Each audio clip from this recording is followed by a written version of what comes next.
Hey there, tonight we're diving into the bustling streets of 17th century London, where the aroma of fresh-baked bread mingles with less pleasant scents, and the truth is, city life was as much about dodging chamber parts as it was about dodging pickpockets.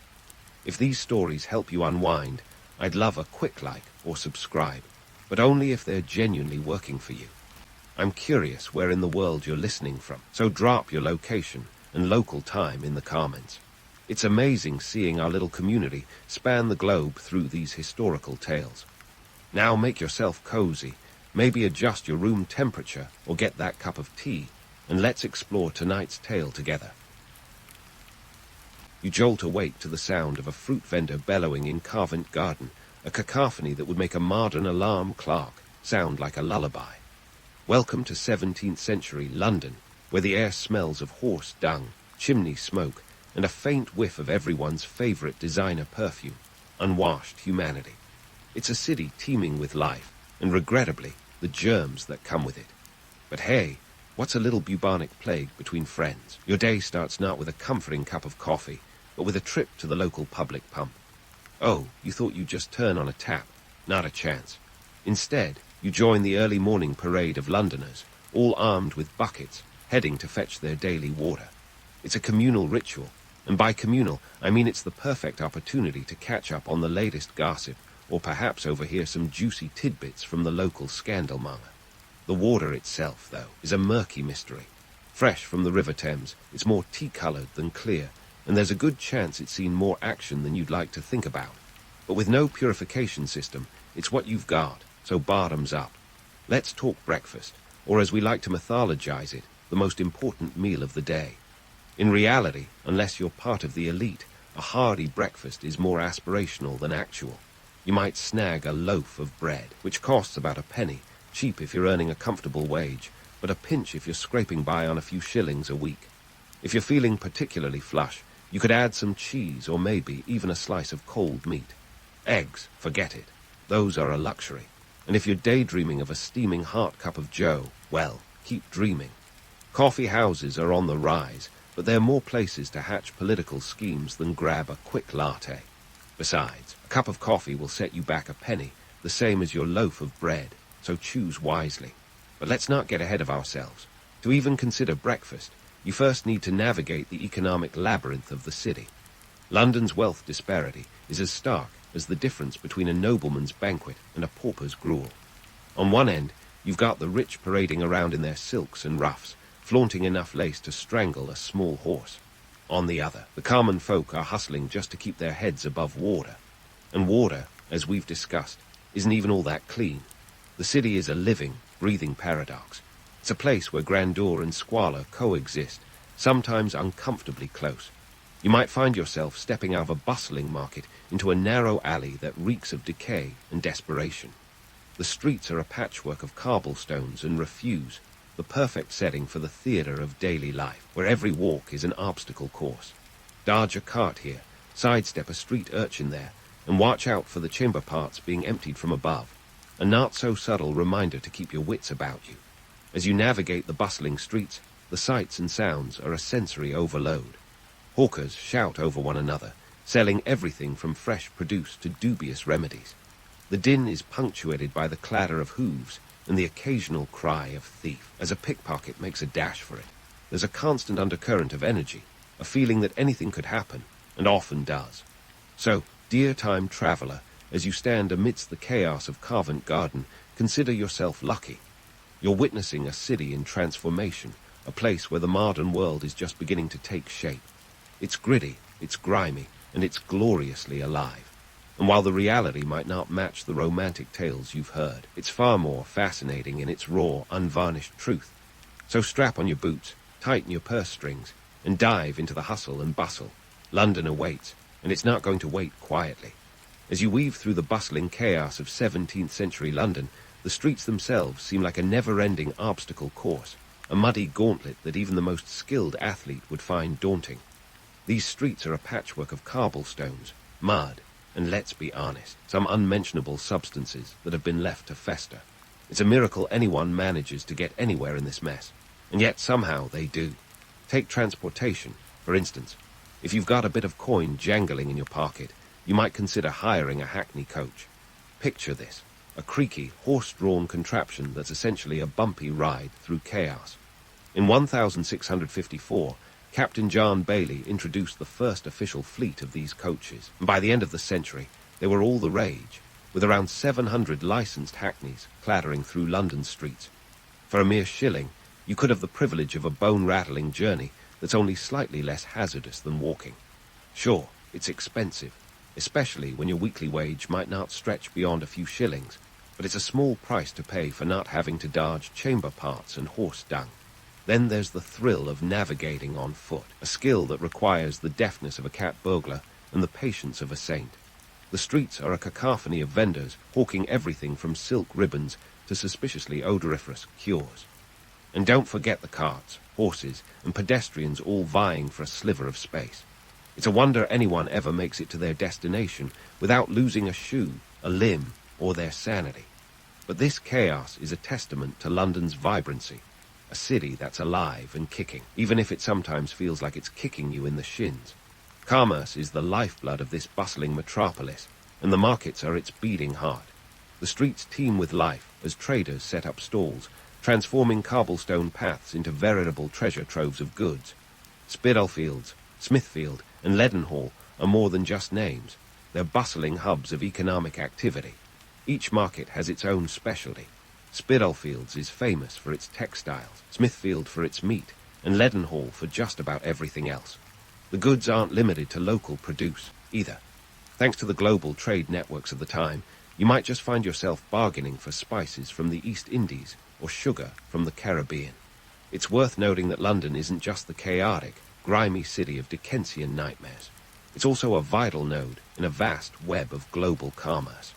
By the mid-1600, East India Company had already established itself as a powerhouse, importing everything from silk to tea.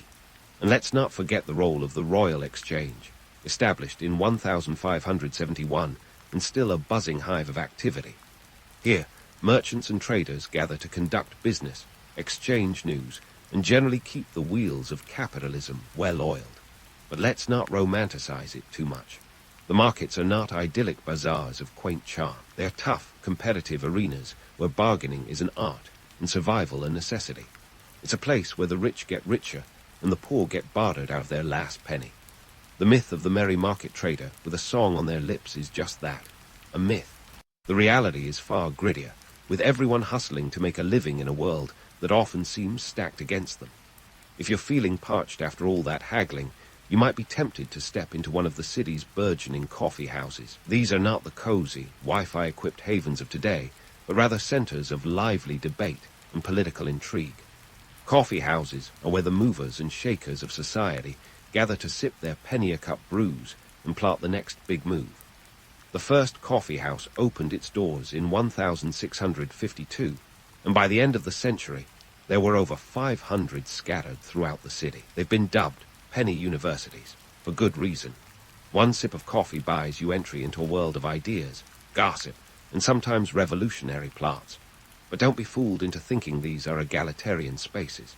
While they're open to anyone who can pay the penny entrance fee, the conversations inside are often dominated by the well-heeled and well-connected. It's the 17th century version of a social media feed, where information flows as freely as the coffee, but only if you're in the right circle. So, as you tread carefully through London's labyrinthine streets, remember this.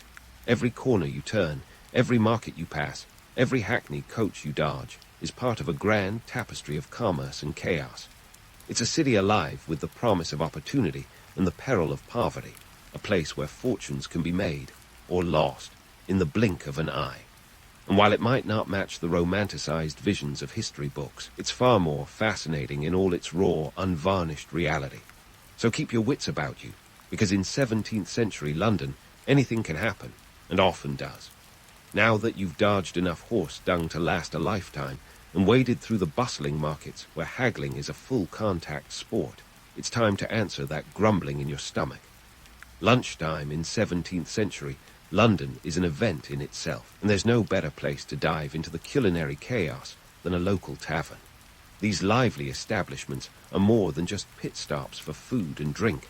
They are the social hubs of the era, where the high and mighty rub elbows with the low and gritty, and where your next meal might come with a side of scandal. Let's start with the menu, which isn't exactly the gastronomic paradise you might hope for. Think of it more as survival with flair. The typical fare includes pottage, a thick, hearty stew that's as ubiquitous as it is variable, depending on what ingredients are on hand.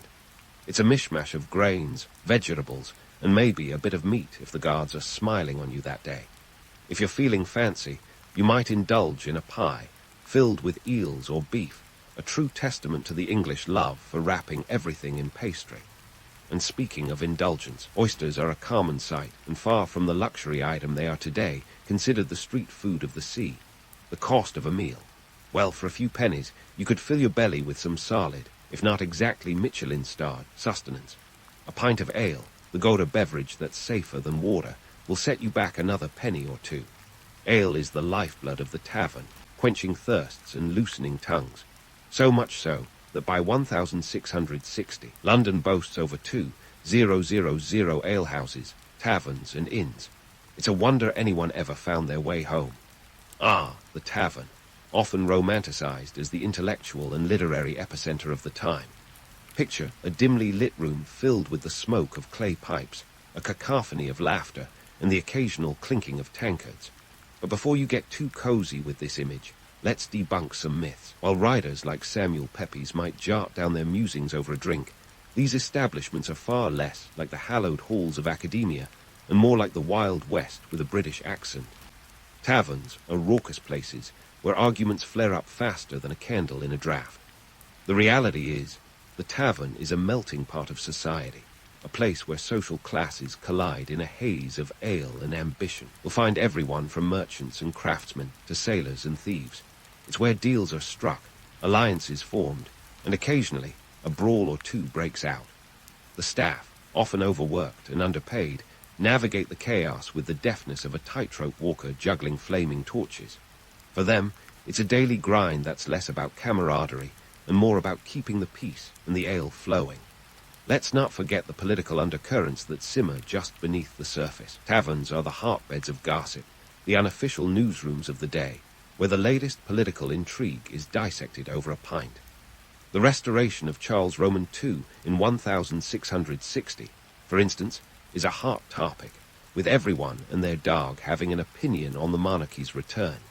It's a place where the pulse of the nation can be felt, and where revolutionary ideas are sometimes born, albeit often drowned out by the rowdy chorus of a drunken sing-along.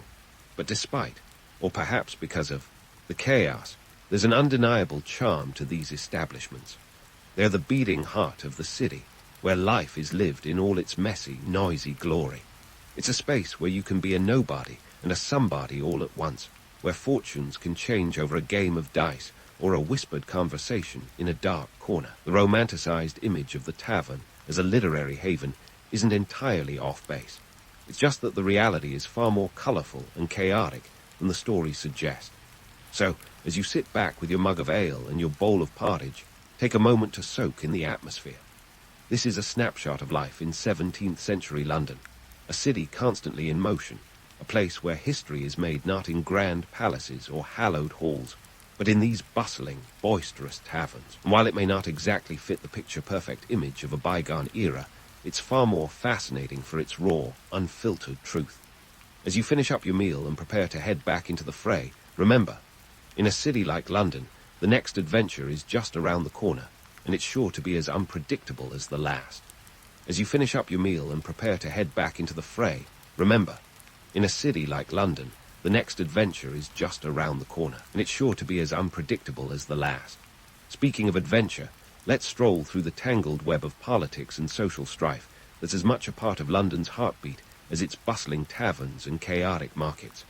First up, let's talk monarchy, because in the 17th century, you can't throw a stone without hitting a royal scandal or power struggle. The monarchy's influence is as pervasive as the lingering scent of ale in the taverns. King Charles I, for instance, didn't just ruffle feathers. He plucked the entire bird.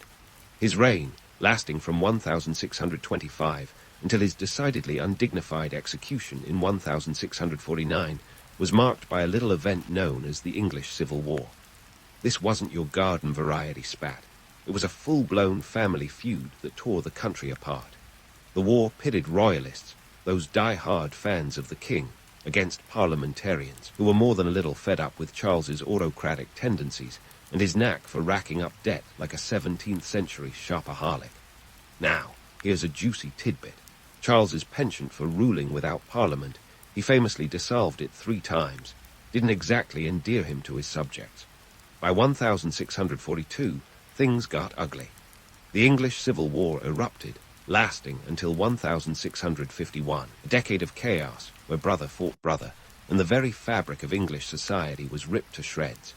The casualty count, roughly 200, dead from combat, and another 100, from the delightful duo of disease and famine. It's a sobering reminder that political strife isn't just a Game of Thrones. It's a brutal, bloody reality, with real people caught in the crossfire. But let's not put all the blame on Charles's royal shoulders. The social tensions simmering beneath London's surface weren't just about the monarchy's missteps. The city was a pressure cooker of class disparity, religious conflict, and economic inequality. Remember that wealth gap we mentioned earlier? It's not just a footnote, it's a chasm. The rich, with their opulent mansions and penchant for lace, lived in a different world from the poor, who were more likely to call a cramped, squalid room home. This disparity was fertile ground for discontent, and boy, did it grow. Let's not forget the religious fireworks. If you thought debates over coffee house brews were heated, try the Protestant vs. Catholic showdown that played out across the nation. The English Reformation, kicked off by Henry Roman VIII marital woes a century earlier, left a legacy of religious tension that was far from resolved. By the time the Civil War rolled around, religion was as much a weapon as any sword. Puritans, with their no-nonsense approach to faith, clashed with Anglicans and Catholics, leading to a tinderbox of sectarian strife. It's a classic case of my God's better than your God, with a side of political intrigue. In the midst of this turbulence, propaganda reared its persuasive head.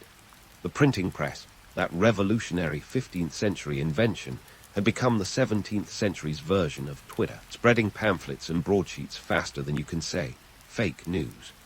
Royalists and parliamentarians each churned out their own narratives, painting themselves as the saviors of England and their opponents as treacherous villains. It's a reminder that spin doctors have been working their magic long before the modern media circus. But here's the kicker. While the propaganda machines cranked out tales of a unified cause, the reality was anything but harmonious. Primary sources from the era, like the letters and diaries of everyday Londoners, reveal a city divided. Samuel Pepys, the famous diarist and civil servant, captured the mood of the times with his frank observations. His accounts tell of confusion, fear, and a populace caught between loyalty to the crown and the desire for change.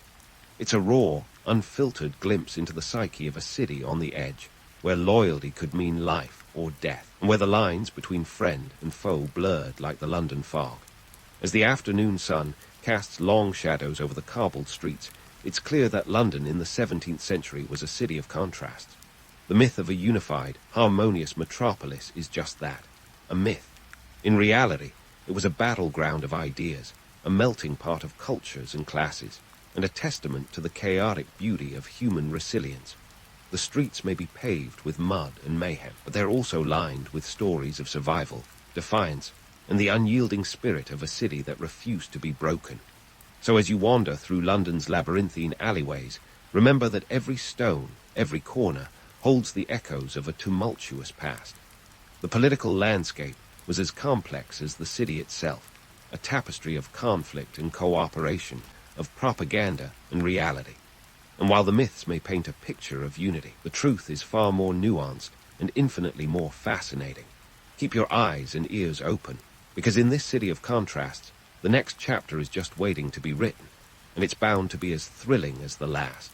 As the shadows stretch longer and the city of London begins to unwind from its frenetic daytime hustle, the scene is set for the evening's entertainment. And oh, what a range of diversions await you. From the refined to the raucous, city offers a smorgasbord of options, starting with the theatre. Yes, the very birthplace of Shakespearean drama, where the bard himself once plied his trade. But before you get swept away by romantic visions of Elizabethan elegance, Let's peel back the curtain on the gritty reality of 17th century theatre going. Picture the Globe Theatre, an iconic wooden O, bustling with anticipation. For a mere penny, you could join the groundlings, the rowdy crowd standing in the pit, where the atmosphere is as lively as a modern-day sports stadium. Should you fancy sitting, a seat in the galleries would cost you a bit more, around 2 pennies. And if you really wanted to flaunt your wealth, a seat in the covered lords' rooms could set you back as much as 6 pennies. That's assuming you don't mind the occasional interruption from a nearby heckler or the risk of catching an airborne tomato aimed at a lackluster performer. The theatre is a microcosm of London itself, a melting pot where the elite and the common folk rub shoulders, and occasionally elbows. It's a place where social classes collide in a cacophony of laughter, applause, and the odd boo. Here, art imitates life, with plays that explore themes from love and power to betrayal and vengeance. But don't let the romantic notions fool you. The theatre is also a hotbed of disease, as the close quarters provide the perfect breeding ground for the ever-present threat of plague. For those with a taste for something a bit more visceral, there's always the option of attending a public execution. Yes, you heard that right. In an era where television and the internet were but figments of imagination, executions provided a grim sort of spectacle.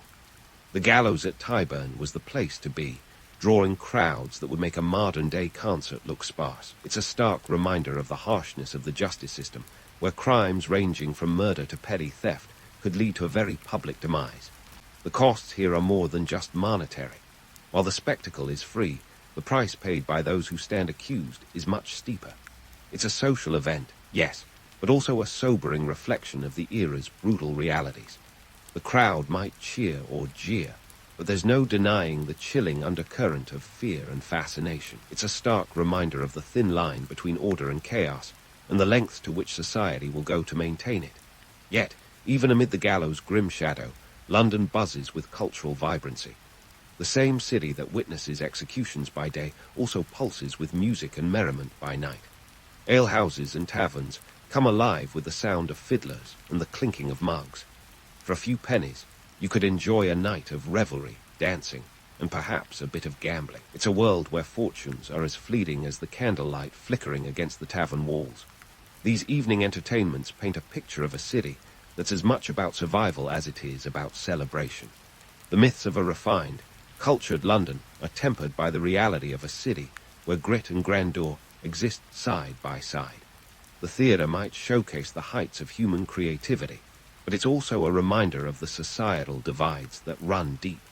Public executions, meanwhile, reveal the darker side of this vibrant metropolis, a place where justice is swift and often brutal.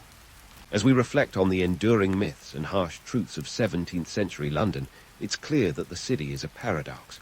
It's a place of innovation and tradition, of elegance and squalor. The myths that have persisted, of a city wrapped in a romantic shroud of fog and intrigue, are only part of the story. The reality is far more complex, a tapestry woven from the threads of human ambition, folly, and resilience. The legacy of this era is not just in the bricks and mortar or in the pages of history books. It lives on in the way we understand cities as living organisms, constantly evolving and adapting. London's story is one of survival against the odds, of a society grappling with change and continuity. It's a testament to the enduring spirit of a city that refuses to be defined by its challenges, but rather by its capacity for reinvention. So, dear listener, as you drift off to sleep, let these stories of 17th century London linger in your mind. Remember the myths, yes, but cherish the reality. The raw, unvarnished truth of a city that is as fascinating as it is flawed. It's a reminder that history is not just about grand narratives, but about the everyday lives and struggles of those who came before us. And as you close your eyes, know that the next chapter of history is always just waiting to be written, full of the same contradictions and complexities that have always defined the human experience. In the grand theatre of history, where the Mediterranean sun might as well have been a spotlight, the ancient Greeks had a pretty solid gig going on. They were maritime maestros, not by choice, but because Mother Nature handed them a map full of rocky terrain and a coastline that looked like it had been scribbled by a toddler with a crayon. in a land where even the most determined of chariots would have struggled to find a straight path. Taking to the sea wasn't just an option, it was practically a necessity. Now let's talk geography. Greece, with its peninsulas and islands scattered like confetti, was never going to be a land empire. Instead, it became a web of city-states or polis, each with its own personality, political quirks, and favorite deity. Sparta had its warriors, Athens its philosophers, and Corinth. Well, let's just say Corinth knew how to throw a party. But what united these diverse city-states was the sea, transforming the Mediterranean into the ancient world's version of the Autobahn. And boy, did they cruise. We're talking about a time when a ship could zip from Athens to Alexandria in about 10 days, weather permitting. Compare that to the weeks it would take to haul goods over land, if you could even find a road that didn't look like it had been designed by a drunk topographer. Sea routes were the superhighways, and the Greeks. They were the long-haul truckers with a penchant for olive oil and pottery. But why did they need to trade so much, you ask? Well, let's dive into the economic nitty-gritty. Greece wasn't exactly a breadbasket. Sure, they had olives and grapes, but if you wanted wheat or barley, you had to look elsewhere. Enter Egypt and the Black Sea region, the Costco of the ancient world, where grain was abundant and the deals were hard. The Greeks traded their olive oil and wine. Basically, the ancient Mediterranean version of a wine and cheese night, for the grains that would keep their city-states fed. This trade wasn't just about survival, though. It was about power. Athens, for instance, grew wealthy by controlling trade routes, which helped it build a navy that was the envy of the ancient world. At its height, around the 5th century BCE, Athens had a fleet of over 200 triremes, sleek warships rowed by 170 oarsmen. Think of them as the muscle cars of the sea, minus the leather seats and air conditioning. This naval dominance allowed Athens to protect its trade interests and impose its will on other city-states, which, as you might expect, made it about as popular as a tax audit. But hey, let's not forget the human element here. Behind every ship was a crew of sailors, merchants, and adventurers, all hoping to make their fortune, or at least avoid a watery grave. These were the unsung heroes of Greek trade, braving storms, pirates, and the occasional sea monster, because who doesn't love a good myth, to keep the wheels of commerce turning? Speaking of myths, let's bust a few bubbles. While it's tempting to picture these ancient mariners as rugged individualists charting unknown waters, the reality was a bit more bureaucratic. Greek trade was highly organized, with established routes, tariffs, and even insurance policies. Yes, that's right, insurance. Merchants could insure their cargo against loss at sea, which just goes to show that even in ancient times, people were worried about their stuff sinking to the bottom of the ocean. So who were the key players in this aquatic drama? Well, Athens was the big fish, no doubt, but it wasn't the only one. Corinth, with its strategic location on the Isthmus of Corinth, was a major hub, connecting the Aegean and Ionian seas and raking in profits from passing ships. Then there's Rhodes, the island that punched well above its weight with a formidable fleet and a knack for trade. Their famous Colossus, one of the 7 wonders of the ancient world, wasn't just a giant statue. It was a beacon of their economic might. And we can't forget about those Phoenicians. While not Greek, these master sailors and traders were the ultimate frenemies, sometimes competitors, sometimes partners. Their influence on Greek maritime practices was profound, and their alphabet even helped shape Greek writing. Talk about leaving a lasting impression. In the end, what made the Greeks' maritime masters wasn't just their ships or their strategic locations, but their ability to adapt and innovate. They understood the sea not as a barrier, but as a bridge, connecting them to a world of possibilities. And while their ambitions sometimes led to conflict, Peloponnesian War anyone, their legacy as pioneers of trade and exploration is undeniable. So, as you drift off to sleep, perhaps dreaming of ancient galleys slicing through turquoise waters, remember that the story of Greek maritime dominance is more than just a tale of trade routes and naval battles.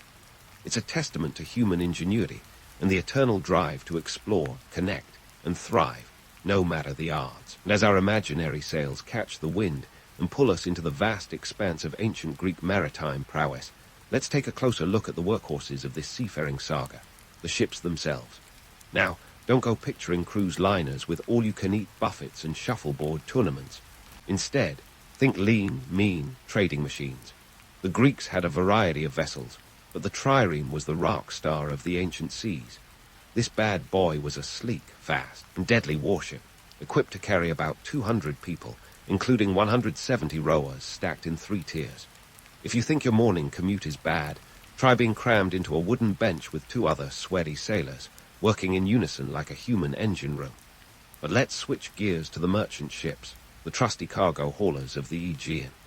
These were more like the minivans of the ocean, not built for speed, but for capacity. Standard merchant ship could carry anywhere from 100 to 150 tons of cargo. That's a lot of amphorae filled with olive oil. They were designed with wide hulls for stability and large sails to harness the winds, which, let's be honest, was the ancient equivalent of eco-friendly transport. No diesel fumes here, just good old-fashioned wind power. Now, how did these ancient mariners find their way across the sea without GPS or Google Maps? Enter the art of navigation. The Greeks relied on a mix of astronomical observations and coastal landmarks. During the day, they'd use the sun's position, and by night, the stars were their guides. The North Star, or Polaris, was particularly handy for maintaining a steady course. But let's not romanticize it too much. This wasn't a precise science. A foggy day or a cloudy night could turn a straightforward journey into an unplanned adventure, complete with the risk of shipwreck or running aground. And speaking of risks, let's talk about the pirate problem. Forget the swashbuckling Johnny Depp types. Ancient pirates were more like seaborne muggers. They didn't care for your witty banter or eccentric hats, just your cargo and your life. To navigate these treacherous waters, merchants often had to pay protection money or hire armed guards. Think of it as an ancient insurance policy, sans the paperwork, but with all the stress. The costs of these bribes and defenses chipped away at profits, meaning that even a successful voyage could end up being a financial tightrope walk. Building these ships wasn't cheap either. A trireme could cost the equivalent of thousands of drachmas, roughly the GDP of a small city-state, while a merchant ship was somewhat more affordable but still a significant investment. The process involved skilled craftsmen, quality timber, often imported from places like Macedonia or Thrace, and a whole lot of elbow grease. Each ship was a floating fortune, a testament to the economic muscle and ambition of its backers. Once at sea, life aboard was far from glamorous. Forget about fine dining or comfortable quarters. The ancient sailor's diet was a monotonous affair of dried fish, barley cakes, and maybe, if you were lucky, a swig of wine. Sleeping arrangements were no better. Think hammocks or just a spot on deck, under the stars if you were lucky, under the rain if you weren't. Hygiene was basic at best, and the smell, well, let's just say the Mediterranean breeze was a welcome relief. And here's a little myth-busting tidbit. Those fearless explorers we love to idolize. Many of them were driven by necessity rather than a thirst for adventure. Sure, there were tales of heroic seafarers challenging the unknown, but for most it was a job, a means to an end. The seas were the highways, the trade routes the lifelines, and the sailors the truckers keeping the ancient world's economy on the move. But let's not get too cynical. There was a certain romance to it all, a sense of being part of something larger. Each voyage was a thread in the vast tapestry of commerce and culture, connecting distant lands and diverse peoples. The Greeks understood this better than most, their ships carrying not just goods, but ideas, art, and philosophies. The sea was their stage, and they played their parts with aplomb, sometimes as heroes, sometimes as villains, always as players in the grand drama of history. In the end, the story of ancient Greek maritime trade is one of paradoxes, of danger and opportunity, of isolation and connection.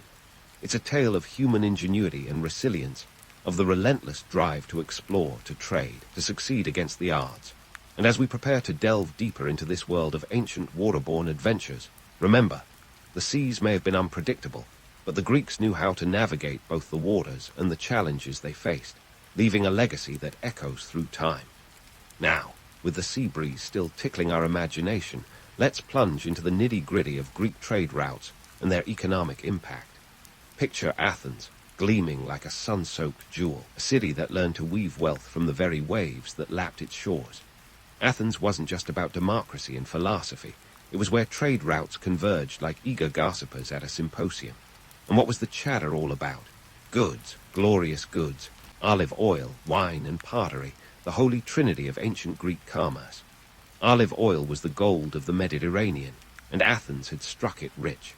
This liquid gold wasn't just for drizzling on salads. It was currency, fuel, and skincare all rolled into one. The Greeks exported it by the amphora load, those iconic clay vessels that were the ancient world's answer to Tupperware. Athenian olive oil graced tables from Egypt to the Black Sea, lubricating both salads and economies. The numbers were staggering. An amphora of good quality oil could fetch enough to feed a family for a week. And when you multiply that by the thousands of amphorae shipped annually, you start seeing why Athens was able to build structures like the Parthenon without crowdfunding. Then there was wine, the social lubricant that flowed as freely as the philosophical debates it inspired. Greek wine wasn't just about getting tipsy. It was a cultural export, a taste of Greece in a bottle, or rather, in another amphora. Greek vintners weren't just peddling a beverage. They were selling a lifestyle, a ticket to the Dionysian party that everyone wanted an invite to. The economic impact was like a tidal wave, with wine sales bolstering city treasuries and funding everything from public works to military campaigns. And let's not forget pottery, the ancient world's equivalent of Instagram. Greek pottery was more than just functional. It was art, education, and propaganda all in one. The designs told stories of gods and heroes, of myths and everyday life, turning every cup and vase into a canvas. These pieces were hot commodities in foreign markets, where they were snapped up faster than limited edition sneakers.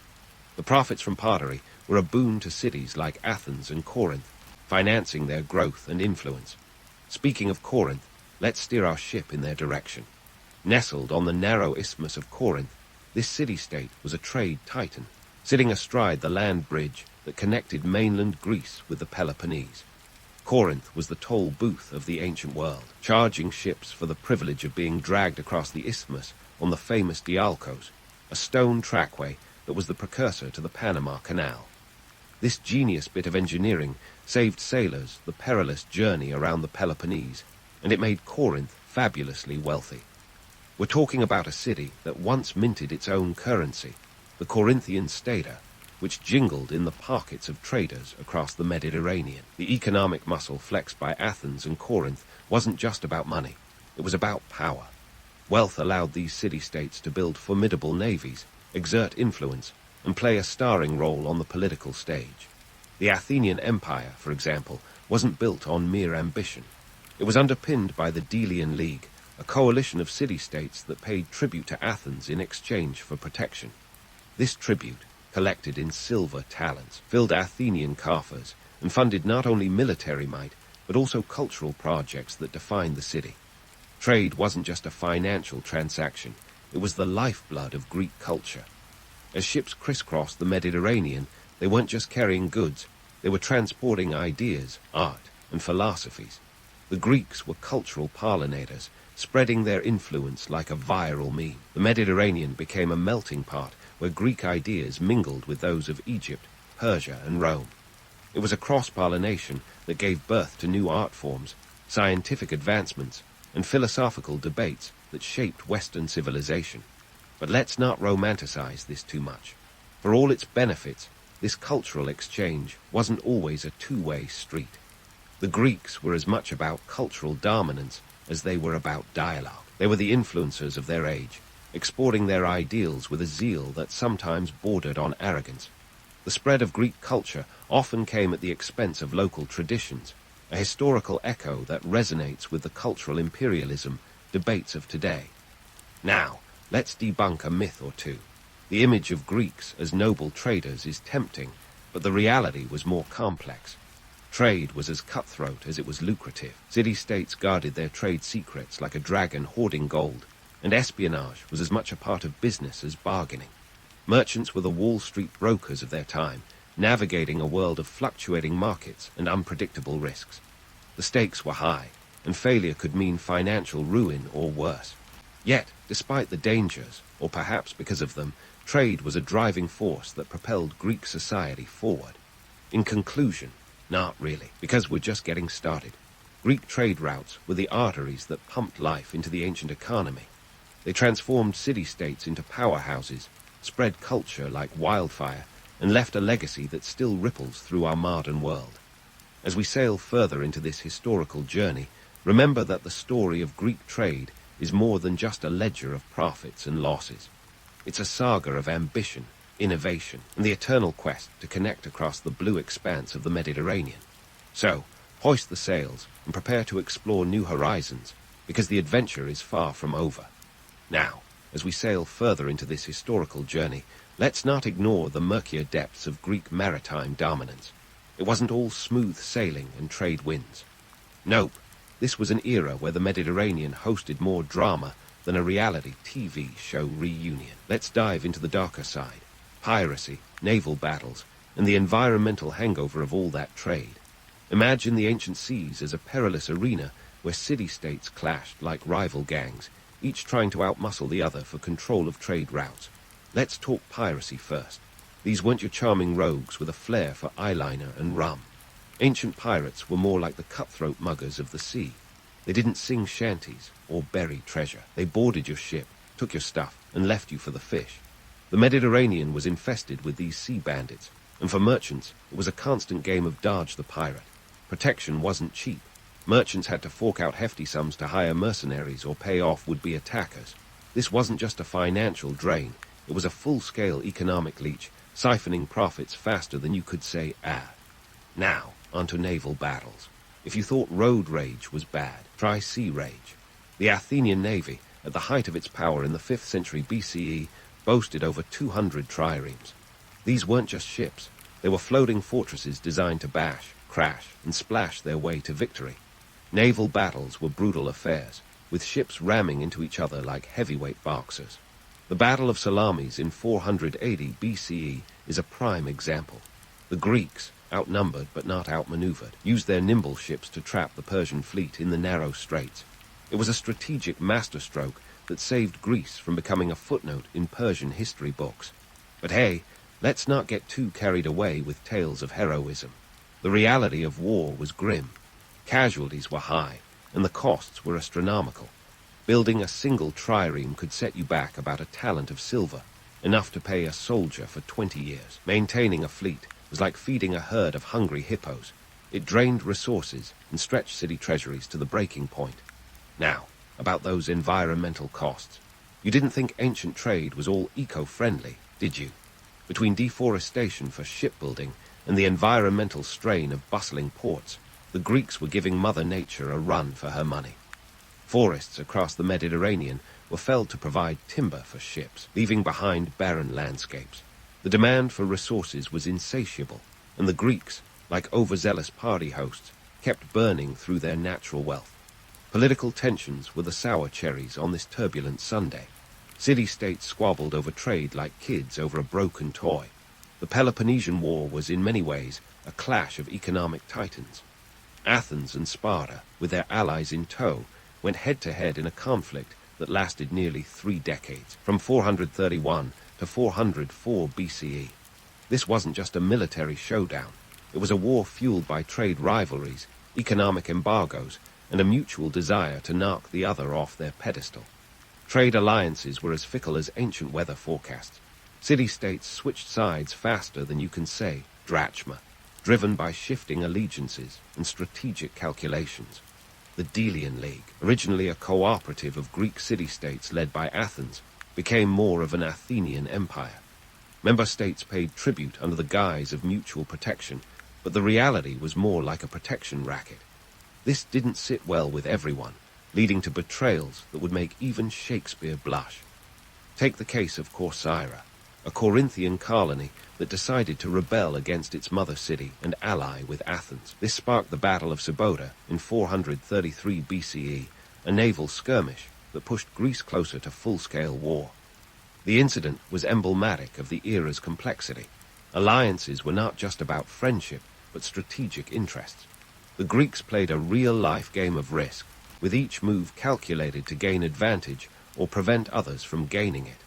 Let's not forget the human costs. Behind every strategic decision were lives upended by war and trade.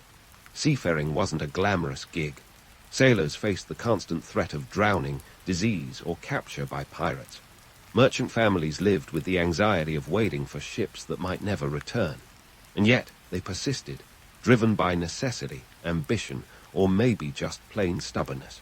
So, as we chart these tumultuous waters, let's remember, the story of Greek maritime dominance isn't just about trade routes and naval prowess. It's a saga of ambition, rivalry, and the darker shades of human nature. The Greeks weren't just sailors and merchants. They were players in a high-stakes game where the prize was control of the Mediterranean's economic lifeblood. And as we prepare to delve even deeper into this world of ancient intrigue and drama, remember, history's currents are as unpredictable as the seas themselves. So, hold onto your amphorae and brace for more adventures on the wine-dark sea. With all the intrigue and drama of Greek maritime dominance swirling in our minds, it's time to step back and take stock of the legacy left behind by these ancient trade routes. The Greeks, in their salty wisdom, were unwittingly laying the groundwork for something much larger than their individual city-states. They were setting the stage for future empires to play their parts on the world stage. Remember, the Greeks didn't just trade olive oil and wine. They traded ideas, innovations, and cultural DNA that would ripple through history like a pebble tossed into the Aegean. But let's address the elephant in the room, those historical myths that paint the Greeks as noble merchants and philosophers, serenely navigating azure seas. The reality was far murkier. For starters, their maritime escapades weren't always about noble pursuits of knowledge. Much of it boiled down to plain old survival and a thirst for power. It wasn't just about spreading democracy or philosophical enlightenment. It was about controlling resources and asserting dominance. The Greeks were as much about the bottom line as any modern corporation, and they had the financial acumen to match. Fast forward a few centuries, and you see the fruits of their labor. The Roman Empire, that colossal juggernaut of antiquity, owed a hefty debt to Greek trade networks. The Romans might have had their legions and aqueducts, but their economic engine was fueled by the groundwork laid by the Greeks. Roman trade routes followed many of the same paths carved out by Greek mariners, and the Romans took Greek innovations, such as the trireme, and ran, or rather, sailed, with them. And let's not forget their cultural appropriation. Greek gods got Roman names, and Greek philosophy found a home in Roman schools. The impact of Greek trade routes didn't just stop with the Romans. Fast forward to the Byzantine Empire, and you'll see the echoes of those ancient Greek sea lanes still resounding. The Byzantines, inheritors of Roman and Greek legacies, controlled the vital trade routes that once buzzed with Athenian and Corinthian ships. They became the middlemen of the medieval world, connecting east and west, and keeping the spirit of Greek trade alive even as the political landscape evolved. But why does any of this matter today? What do ancient ships and their barnacled hulls have to do with our modern world? Well, quite a bit, actually. For one, those trade routes were the first chapters in the grand book of globalization. They were the original network, the prototype for our interconnected world. The Greeks, by necessity and ambition, were pioneers of a global economy, and their willingness to explore and connect laid the foundation for the world we know today. They taught us that the sea wasn't a barrier but a conduit, a lesson that resonates in today's global trade networks that crisscross our planet. Moreover, the cultural exchanges that flowed along these trade routes have left an indelible mark on Western civilization. Greek art, philosophy, and political ideas permeated the fabric of societies far beyond their origins. The very concept of democracy, which the Greeks peddled alongside their amphorae of oil and wine, became a cornerstone of Western political thought. The dialogues of Plato and the plays of Sophocles were shipped alongside tangible goods, enriching cultures and sparking intellectual revolutions. And what about those myths? The romanticized image of the Greeks as fearless explorers persists, partly because it's just so darn compelling. But it's also a reminder of the narratives we craft around history, a blend of truth and embellishment that captures the imagination while glossing over the gritty realities. We love the idea of the ancient mariner, braving uncharted waters with nothing but the stars to guide them. It's a story of human curiosity, of daring to venture beyond the horizon. Yet, it's also a tale of economic necessity, of the relentless pursuit of wealth and resources that has driven human progress for millennia. So, as you lay down your head tonight, perhaps with dreams of ancient galleys and the gentle lapping of the Mediterranean against their hulls, remember that these stories are more than just a series of historical footnotes. They're a testament to human ingenuity and ambition, to our capacity for both greatness and Farley. The ancient Greek trade routes were the lifeblood of their civilization, but their legacy pulses through our own, reminding us of the interconnectedness of our world and the enduring power of trade to shape history. And there you have it, folks. The Greeks may have set sail for profit, power, and a bit of cultural conquest, but they ended up charting a course that would influence the world for centuries to come. Because if there's one thing history teaches us, it's that the waves of time are never still, and the ripples of the past continue to shape the shores of our future. Sweet dreams, and may your sails always find the wind. Somewhere between the modern-day chaos of Baghdad and the mystery of the Persian Gulf lies a land that was home to some of humanity's earliest overachievers. Welcome to Mesopotamia, the OG cradle of civilization, where our ancestors decided playing in the mud wasn't just for kids, but a way to kickstart society. This land, snuggled between the Tigris and Euphrates rivers, is a place that made a big splash in the history books, both literally and figuratively. Let's start with the basics. Geography. Mesopotamia, which literally means land between rivers, was like the ancient world's 2-4-1 special. The Tigris and Euphrates were the lifeblood of the region, but don't let their tranquility fool you. Think of them as the Jekyll and Hyde of rivers. One minute they're nourishing the land, and the next they're flooding it with the enthusiasm of a toddler with a new paint set. These rivers were unpredictable, a bit like the weather forecast. You never really knew when they'd decide to turn your crops into a soggy mess. Yet, it was this flood-induced chaos that created the Fertile Crescent, a lush strip of land that was basically the world's first agricultural hotspot. Sure, it sounds like a farmer's dream, but it was more like a farmer's emotional roller coaster. The rich silt left behind by these floods was great for growing crops, which led to surplus food. You know what surplus food means. More people, more settlements, and eventually the need for more complex social structures. Basically, it was the ancient equivalent of winning the lottery, but realizing you now have to deal with taxes, accountants, and family members you didn't know existed. Enter the Ubaidians, the first known settlers of southern Mesopotamia, around 5000 BCE. These folks were the original thrill-seekers who looked at the floodplains and thought, hey, what could possibly go wrong? They settled down with a level of optimism only rivaled by people who think a cat can be trained. But jokes aside, the Ubaidians were no slackers. They laid the groundwork for irrigation systems that were the envy of their less organized neighbors. They also brought the architectural skills that would eventually lead to the rise of city-states like Uruk. Now, Uruk wasn't just any city. By 3200 BCE, it was a buzzing metropolis with a population of around 50,000. To put that into perspective, that's like having a city the size of a packed football stadium, but without the nachos and halftime show. The people of Uruk were building massive ziggurats and developing riding systems like cuneiform, all while figuring out that living next to two capricious rivers required some serious planning. Their impressive urban planning was a testament to human ingenuity, or maybe just a stubborn refusal to admit defeat to Mother Nature. But let's not get too carried away with the romantic notion of these early settlers as idyllic river dwellers. While the rivers provided water, food, and transportation, they also brought disease, conflict, and a constant game of riverbank roulette. Building a civilization in Mesopotamia was like trying to have a backyard barbecue during a hurricane. If you pulled it off, you were a legend, but most of the time, things got messy. Politically and socially, these early city-states were the high school cliques of the ancient world, constantly jostling for power and influence. They traded goods, ideas, and occasionally insults, but this competitive spirit drove technological and cultural advancements. The Sumerians, who came after the Ubaidians, took this to the next level. They invented the wheel, the plow, and even the concept of time, probably so they could better schedule their arguments over land and water rights.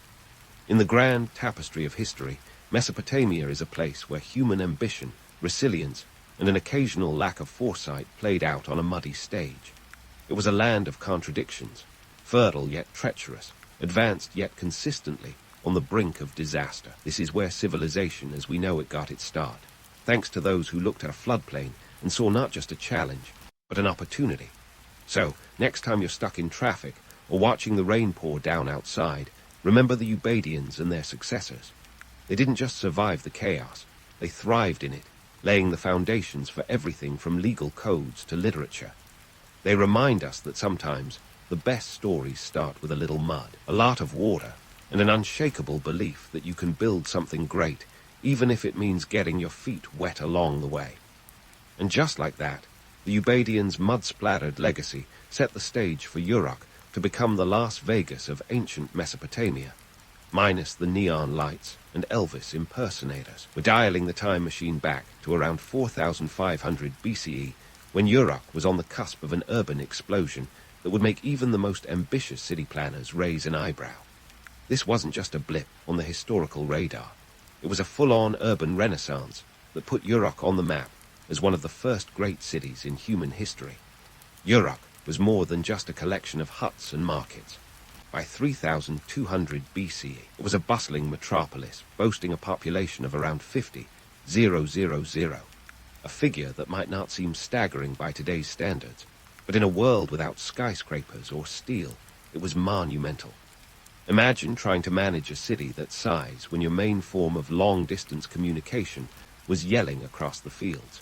It was like trying to organize a massive festival where everyone showed up with different ideas of what to bring. And speaking of monumental, this brings us to the ziggurats, those towering, multi-tiered structures that were the architectural equivalent of "look what I built, Mom." The ziggurat wasn't just a religious center. It was the social, economic, and cultural heartbeat of the city. Think of it as the ancient Sumerian version of a skyscraper, but instead of housing offices, it was a temple dedicated to the gods, with each layer seemingly designed for the express purpose of making humans feel small and the gods feel important. These massive edifices were constructed using mud bricks, a testament to the Sumerians' ingenuity and perhaps a hint of their stubbornness. After all, when your primary building material turns to mush in a rainstorm, you have to admire the sheer persistence it takes to keep stacking those bricks skyward. But then again, when you believe the gods are watching, you don't skimp on architecture. Now, let's talk about the wheel, the round contraption that rolls into history around 3500 BCE. There's something undeniably charming about this humble invention, a piece of technology so simple yet so transformative it deserves its own fan club. Before the wheel, transport was a drag literally. Sleds were the goda for moving heavy loads, which was about as convenient as dragging a sofa across a gravel driveway. The wheel changed all that, revolutionizing transport, pottery, and even warfare. It was the original multi-tool, a circular stroke of genius that made life roll a little smoother. As if inventing the wheel wasn't enough, the Sumerians also pioneered cuneiform, a riding system that was basically the Lal and BRB of its day. Picture this. You're a scribe with a stylus, pressing wedge-shaped impressions into clay tablets. These tablets were the social media of ancient times, used for everything from administrative records to epic poetry. Before long, everyone who was anyone had their own clay tablet, chock full of messages that could be summed up as, "Guess who left the goats untied again?"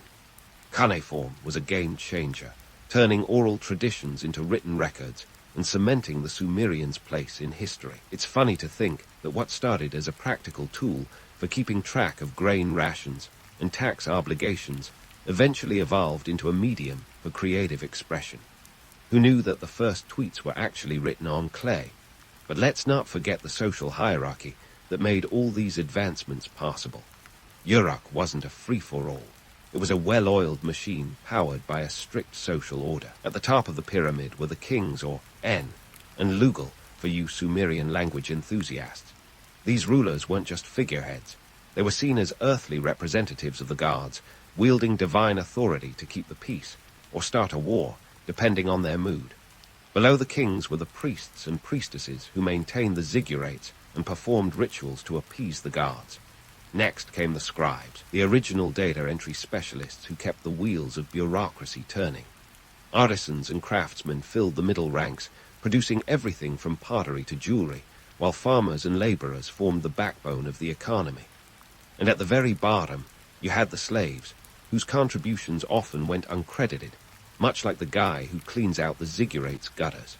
An essential job, yet rarely celebrated. This social structure was as rigid as the clay they wrote on, but it was crucial for maintaining order in a civilization that was constantly teetering on the edge of chaos. It's a stark reminder that while innovation was the engine of progress, it was the social hierarchy that kept the wheels turning, sometimes literally, thanks to the invention of the wheel. So there you have it, Uruk, a city of firsts. The first big city, the first wheel, the first written word. Yet, amid the glory of towering ziggurats and the genius of cuneiform, it's essential to remember the human element, the people who toiled to build this civilization, from the king at the top to the gutter cleaner at the bottom. Each had a role to play in this grand tapestry of history, and each contributed to the story in ways that echo through the millennia. The tale of Uruk is a reminder that while the ziggurats may have crumbled and the clay tablets gathered dust, the spirit of innovation and resilience endures. As we continue to explore the rise of Sumerian city-states, it's clear that their legacy is more than just monumental structures and ancient scripts. It's a story of human ambition, creativity, and the relentless pursuit of progress, even when it meant getting one's hands dirty in the mud of the Fertile Crescent. And so, as the dust of Uruk's monumental achievements settles, we turn our gaze to the political chessboard that was early Mesopotamia, a place where city-states like Lagash and Umma played a high-stakes game of whose river is it anyway. You see, when you're living in a land where the key to power is water, a resource more vital than Wi-Fi and just as contentious, it's inevitable that tempers will flare and disputes will bubble over like a part of ancient gruel left unattended. Let's talk Lagash and Umma, the Hatfields and McCoys of the Sumerian world.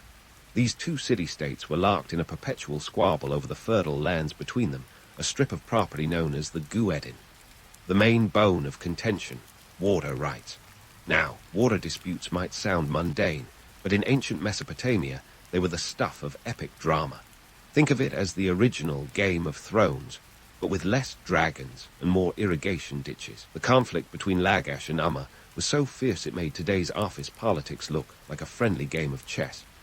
Picture this, Ematina of Lagash and his counterpart in Umma, Lugultsagesi, bickering over canal cleaning duties like two neighbors fighting over who should mow the lawn that lies between their properties. Their solution? Warfare, naturally.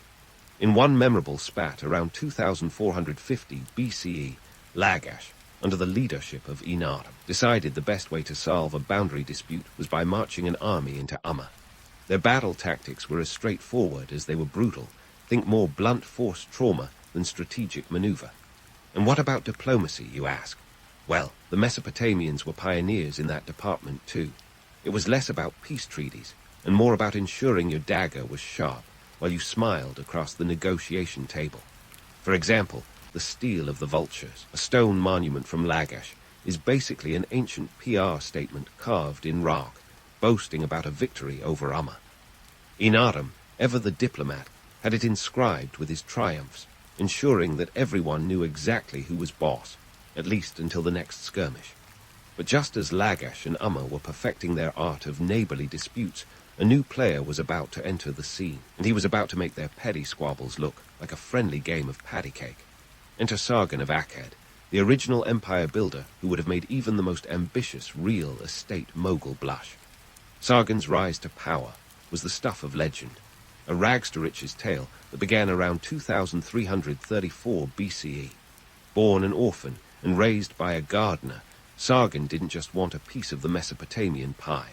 He wanted the whole bakery. Sargon, whose very name means true king, took the concept of ambition and turned it up to 11.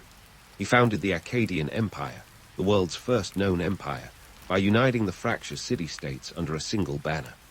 How did he pull off this historical power grab? Through a combination of military prowess, political savvy, and possibly a knack for persuasive speeches that would rival any modern-day politician. His empire stretched from the Persian Gulf to the Mediterranean Sea, a swath of land so vast it would take a modern traveler weeks to cross by car. Sargon's secret weapon was not just his chariot-wielding army, but his ability to adapt and adopt. He took the best aspects of the cities he conquered, integrating their gods, languages, and systems into his empire. It was like a Mesopotamian version of cultural fusion cuisine. Take a little bit of Lagash, mix it with some Umma, add a dash of Uruk, and voila, you've got yourself a hearty Akkadian stew. Economically, Sargon's empire was a powerhouse. He controlled trade routes that brought in goods from as far afield as the Indus Valley and Anatolia. And while the average Mesopotamian might not have been thrilled about being ruled by a far-off king, they couldn't deny the perks of a booming economy. It's the classic trade-off. A little less autonomy in exchange for the exotic spices and metals that made life just that little bit more luxurious. But Sargon's reign wasn't just about economic prosperity. He was also a master of propaganda. He made sure his likeness was enshrined in statues and his exploits immortalized in poetry, ensuring that his legend would endure long after the last Akkadian chariot had rolled through the dust. In a world where your legacy was only as good as the last story told about you, Sargon was the ultimate spin doctor. Yet even this mighty empire had its Achilles heel. While Sargon was busy expanding his borders, the internal workings of his empire were like a part left on the stove, threatening to boil over at any moment. The further his armies stretched, the thinner the control he had over his territories. It's one thing to conquer a land, another thing entirely to keep it. We'll leave Sargon on his throne for now, a king ruling over a vast and fractious empire, with the seeds of both glory and discord sown across Mesopotamia. As we continue our journey through the annals of history, remember that the story of these ancient city-states is more than just a tale of mud bricks and water rights. It's a testament to the enduring human spirit, the drive to build, to conquer, and to leave a mark on the world, even if it's just a muddy footprint in the sands of time. But let's put a pin in Sargon's empire-building escapades for a moment and swivel our focus to the less glamorous, but equally vital, realm of economics in ancient Mesopotamia. You see, while Sargon was busy painting the town Akkadian red, the Sumerians were crafting an economic system that was as groundbreaking as it was fragile, kind of like trying to hold a business meeting on a Jenga tower. First off, the Sumerians were the pioneers of the written IOU, a concept that might not set your heart racing, but change the game for civilizations. Picture this, a merchant in Uruk scribbling on a clay tablet, "I owe you 3 bushels of barley." And just like that, credit was born, not the kind that lets you buy a flat-screen TV on installment, but the kind that fueled trade across city-states. Riding down debts meant accountability and trust, 2 ingredients crucial for any thriving economy. It was a bit like posting your debts on the ancient equivalent of Instagram for all your followers, neighbors, to see. Now, let's talk trade. Sumerians were the ancient world's Amazon Prime, but with more camels and fewer delivery trucks. They traded everything from grains to textiles, shipping goods along the rivers that were their highways. Their economy stretched as far as the Indus Valley and the Anatolian highlands, an impressive feat considering their main mode of transport had 4 legs and a penchant for spitting. They swapped surplus barley for timber, stone, and metals, resources they didn't have but desperately needed for building and crafting. But the Sumerian economy was as delicate as a clay pot in an earthquake. One wrong move, one bad harvest, and the whole system could come crashing down. Harvests depended on those fickle rivers, the Tigris and Euphrates, behaving themselves. If they didn't, a bumper crop could turn into a farmer's nightmare. It was like betting all your money on a horse that had a habit of stopping to snack halfway through the race. And if nature wasn't enough of a wild card, there were always the human elements, wars, power struggles, and the occasional unscrupulous merchant trying to pass off yesterday's fish as fresh. And speaking of clay tablets, let's dive into their dual role as both economic record keepers and the world's first bookkeeping nightmare. These tablets were the original spreadsheets, complete with columns and rows. Imagine trying to balance your budget with a stylus and a hunk of clay. It was tedious work, but it laid the groundwork for future accounting systems that would eventually lead to the financial spreadsheets we all know and love, or loathe, today. But why did these economic innovations matter so much? Well, they set the stage for the development of cities and civilization itself. A stable economy meant more than just full bellies. It meant the freedom to innovate, create, and expand. It allowed for the specialization of labor, meaning people could become experts in crafts other than farming, like pottery, weaving, and of course, ziggurat construction. It was the economic prosperity that turned Uruk from a muddy village into a buzzing metropolis. Now, let's debunk a common myth, the romantic idea that these trade routes were bustling, harmonious exchanges of goods and goodwill. In reality, they were fraught with danger and deceit. Merchants had to navigate not only treacherous paths and waterways, but also the ever-present threat of bandits and rival traders. It was less of a peaceful trade caravan and more of a high-stakes poker game, where the players often had daggers tucked in their belts. But here's the kicker. Despite the risks, it was these very trade routes that knitted the ancient world together, spreading ideas, technologies, and culture like seeds in the wind. The Sumerians' economic model might have been a balancing act on a tightrope, but it laid down the tracks for future empires to roll their economic engines along. And let's not forget the unsung heroes of the Sumerian economy, the farmers, the scribes, and the craftspersons. They were the gears that kept the whole system running smoothly, the ones who labored in the fields, counted the grain, and fashioned the goods that would travel far and wide. These were the folks who turned the wheels of commerce, quite literally if you consider the role of the wheel in transport and trade. So, as we marvel at the Sumerians' ability to juggle commerce, culture, and chaos, let's tip our hats to their economic ingenuity. Because while their cities may have crumbled and their empires faded, the economic systems they pioneered have endured, etched into the clay tablets of history, reminding us that progress often starts with the simple act of keeping track of who owes what to whom. And just like that, they set the world on a path that would eventually lead to the stock exchanges and global trade networks we know today. As we leave the Sumerians counting their clay tablets and trading their bushels, remember that their economic legacy is more than just numbers and transactions. It's a testament to human ingenuity and the timeless quest for connection and prosperity, a story that continues to unfold in the bustling markets and trading floors of our modern world. So stay tuned, because the next chapter promises to be as thrilling as the last, with new players stepping onto the stage and the drama of ancient economics continuing to unfold. As we leave the Sumerians counting their clay tablets and trading their bushels, let's flip the script to those indelible marks they left on the world: law, architecture, and culture, the real triple threat of their civilization. Now, if you think law and immediately picture some toga-clad judge banging a gavel, you're in the wrong era. We're talking about the Code of Urnam, dating back to around 2100 BCE, which was basically the prototype for don't steal your neighbor's goat. This was a legal system that laid down the law long before Hammurabi made it cool. Urnammu's code was one of the earliest examples of written laws, designed to bring order to the chaotic hustle and bustle of city-state life. Though not quite a page-turner, it was practical, covering everything from trade and marriage to, you guessed it, property disputes. Because let's face it, nothing says civilization quite like arguing over where your neighbor's fence ends.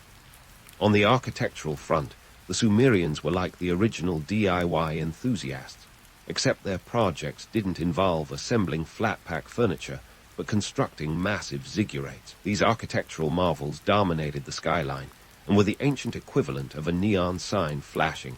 We mean business. They weren't just temples. They were community centers, storage facilities, and occasionally the backdrop for some serious power plays. The ziggurat of Ur, for instance, built in the early 21st century BCE, was a towering testament to the Sumerians' ability to turn mud bricks into monuments. It's as if they looked at a pile of dirt and thought, I could make something out of this. And boy, did they ever.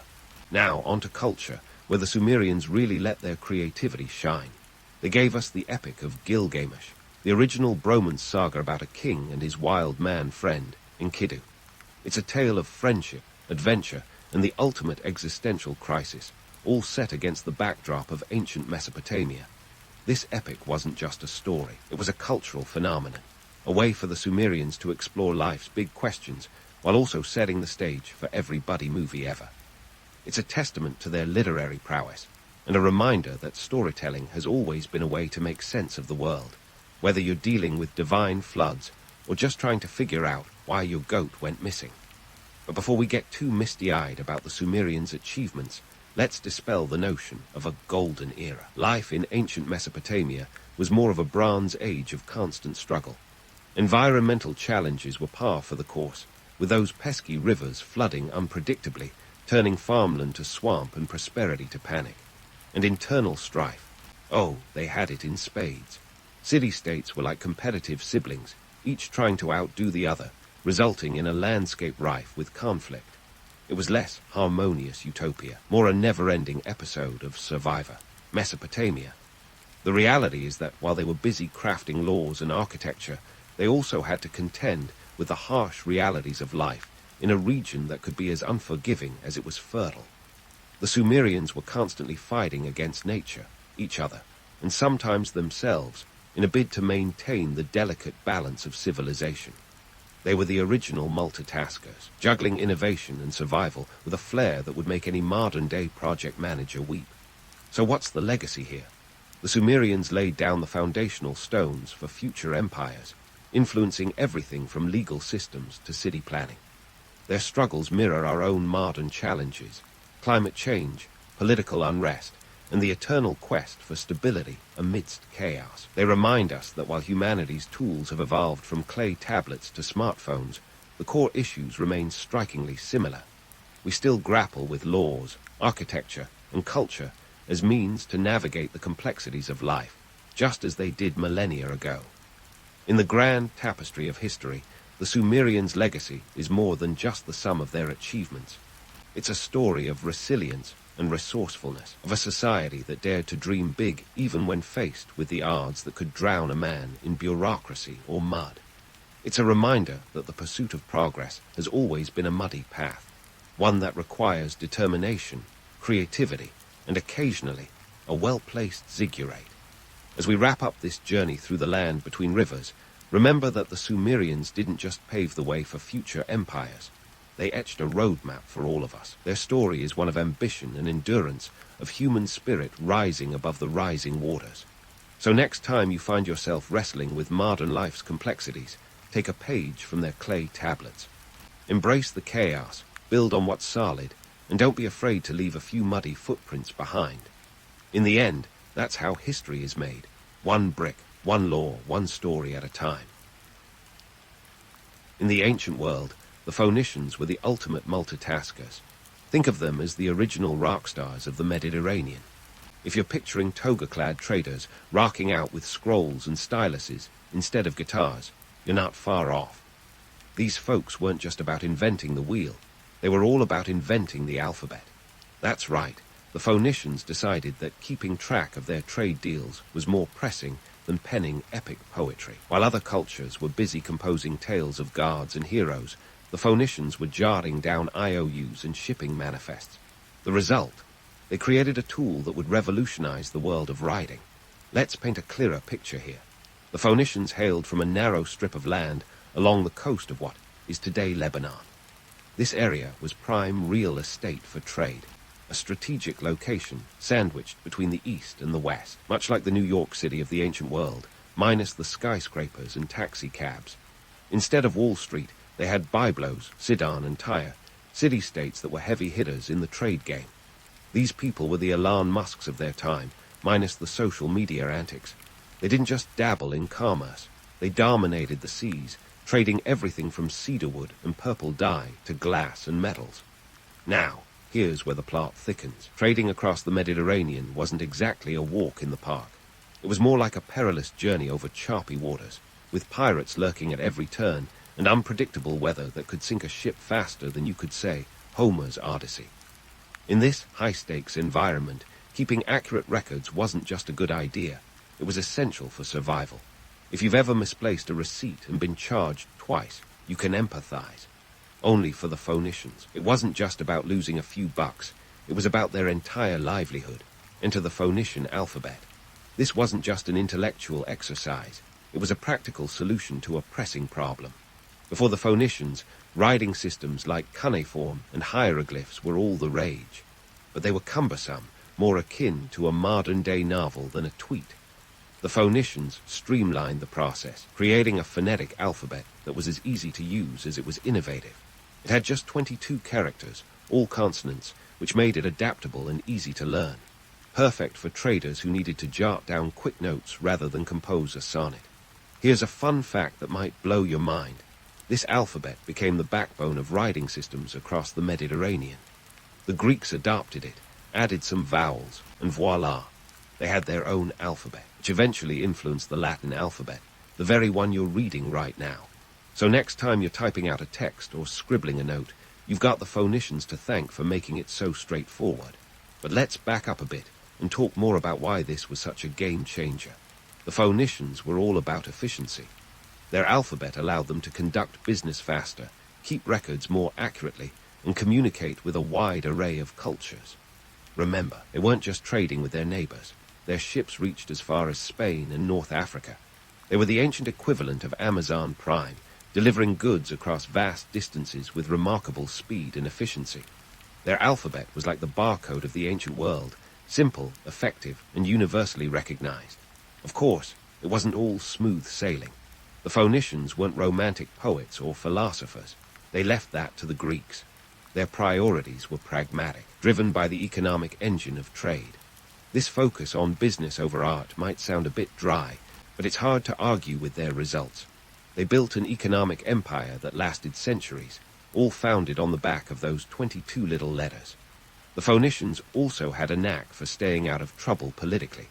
They were like Switzerland before Switzerland was cool, neutral, and non-confrontational. By maintaining a low profile and focusing on what they did best, trade, they were able to flourish even when surrounded by powerful, often hostile neighbors like the Assyrians and Egyptians. They were the diplomatic chameleons of the ancient world, able to adapt and thrive no matter who was in charge. It's easy to romanticize the Phoenicians as the crafty traders of ancient lore, and in many ways they were. But let's not forget that their success was built on hard-nosed practicality and a relentless drive to innovate. They weren't just about making a quick buck. They were about building a legacy that would endure for millennia, and endure it did. Long after the Phoenicians themselves faded into history, their alphabet lived on, a testament to their ingenuity and foresight.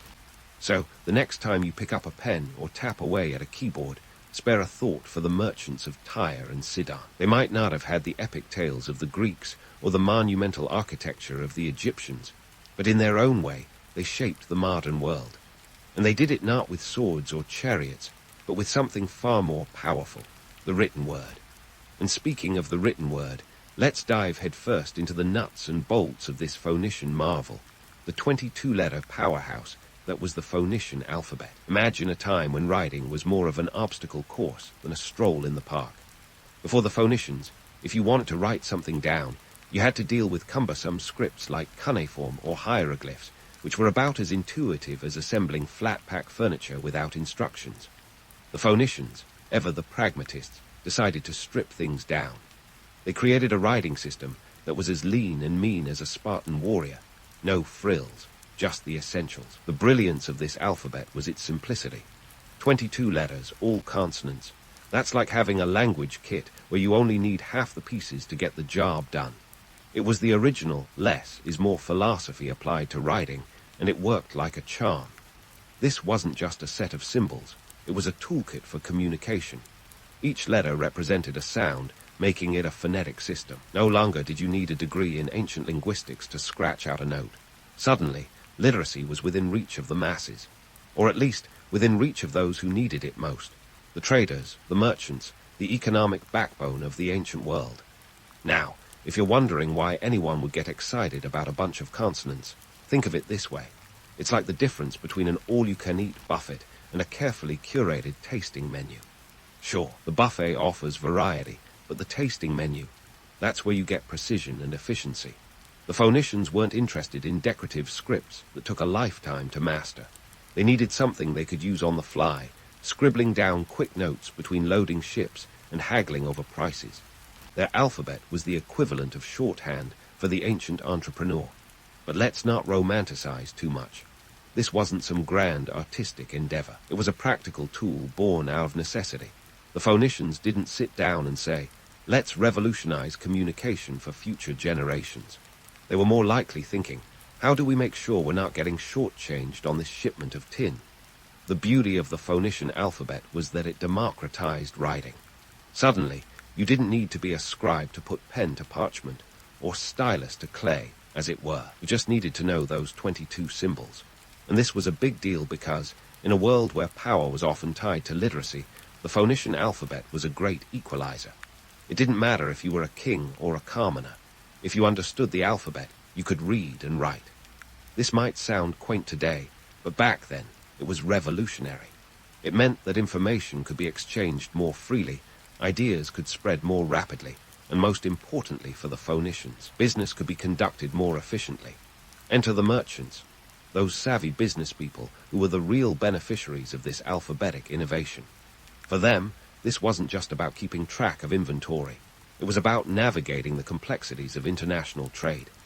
With their alphabet, Phoenician traders could communicate across cultural and linguistic boundaries with a speed and clarity that would make even modern-day logistics experts take note. Need to confirm a shipment of cedar from Lebanon to Egypt? No problem. Want to ensure those purple dye contracts are in order before reaching Carthage? Easy peasy.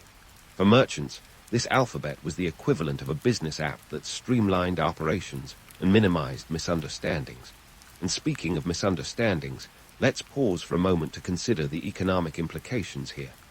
Trade, as any good economist will tell you, thrives on clarity. Miscommunication can lead to disputes, and disputes can lead to losses, both financial and reputational.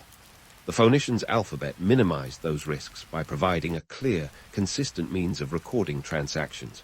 It was like having a notary public on every dock in the Mediterranean. But what about those pesky vowels, you might ask?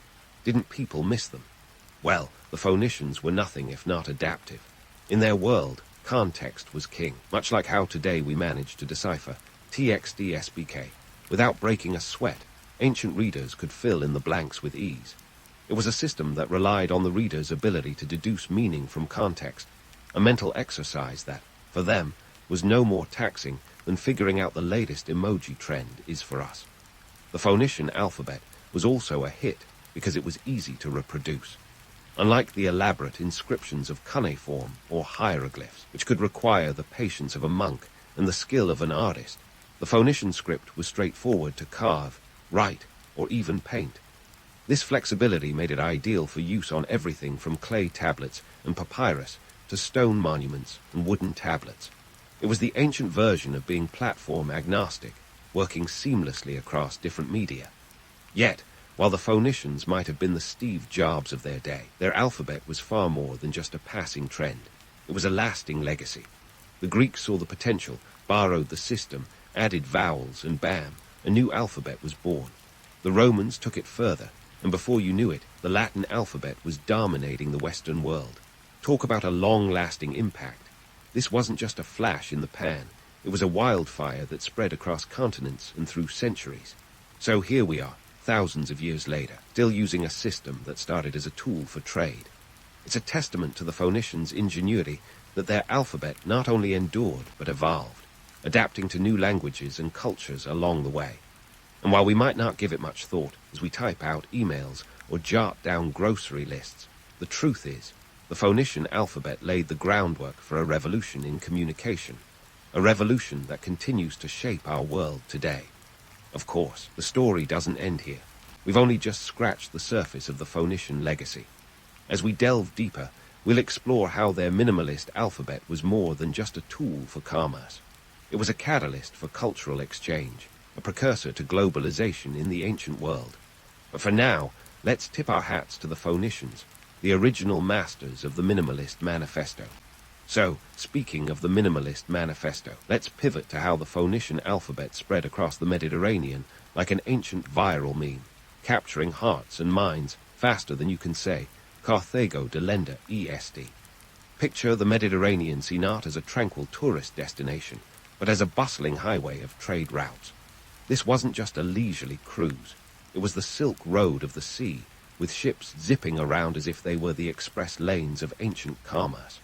The Phoenicians, with their alphabetic ace up their sleeves, were at the helm of this maritime bonanza. Their alphabet was the original share-if-you-agree post, and boy, did it get shared. As Phoenician traders docked at various ports, their writing system was like a catchy tune everyone wanted to hum. And why not?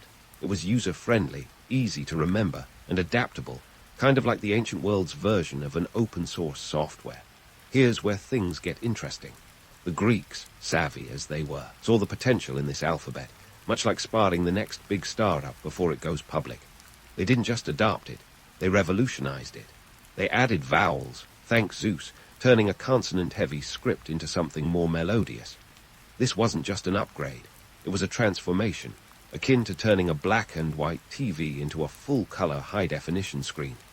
The Greeks took the Phoenician blueprint and built a linguistic Parthenon, which would later influence the Latin alphabet used by those toga-loving Romans. Now, let's talk economics. You see, before this alphabetic wonder, riding was the playground of the elite. You needed a professional scribe to pen anything significant, and that wasn't cheap. It was like hiring a PR firm every time you wanted to jot down a grocery list. But with the Phoenician alphabet, literacy became more accessible, transforming scribes from essential personnel into something more akin to luxury consultants.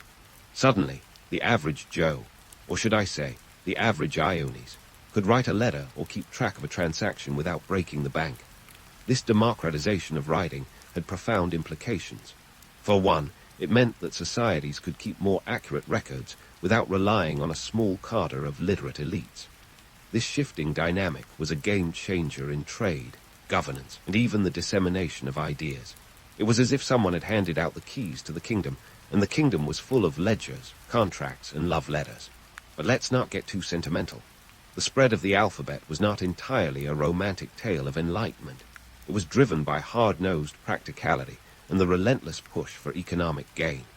The Phoenicians weren't altruistic educators. They were shrewd traders. Their alphabet was a tool, a means to an end. It was about efficiency, profits, and expanding their influence across the known world. They were like the original influencers, selling not just goods, but a way of communicating that would outlast their civilization. And as this alphabetic meme spread, it left its mark on various cultures, each adapting it to their needs.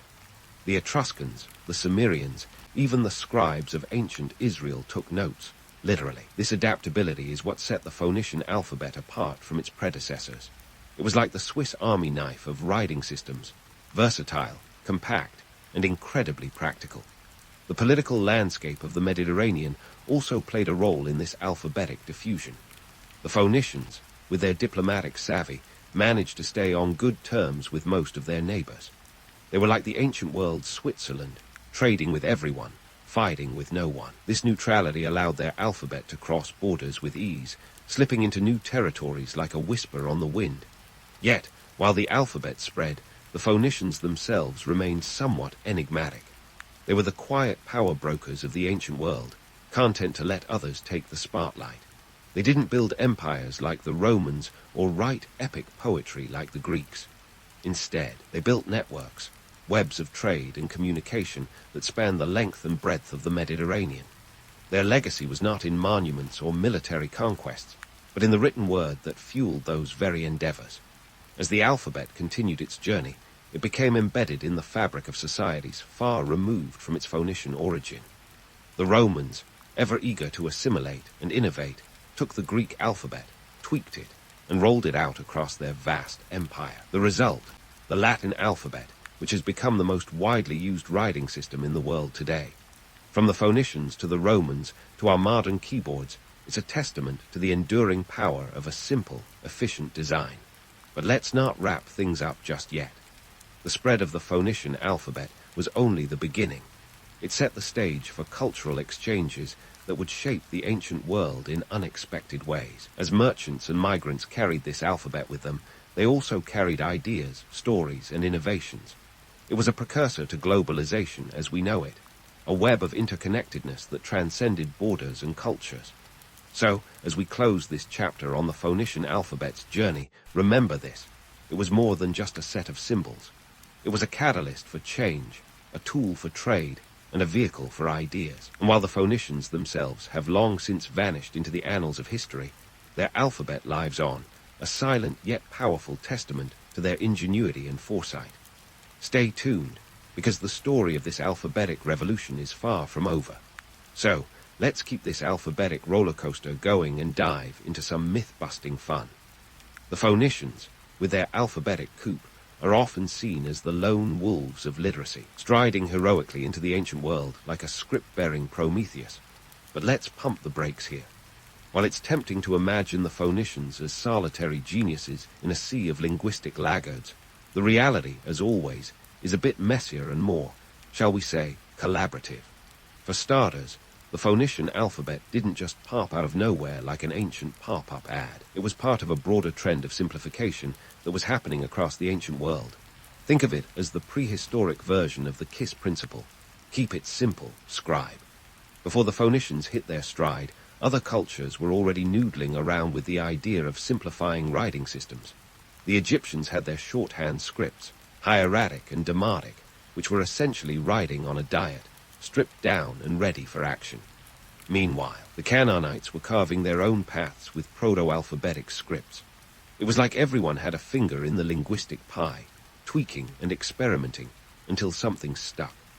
So, while the Phoenicians definitely deserve a high five for their streamlined alphabet, it's more accurate to say they refined and popularized an idea that was already floating around like cultural parlance. They were the Steve Jobs to the Canaanites' Steve Wozniak, taking a good idea and turning it into something extraordinary and marketable.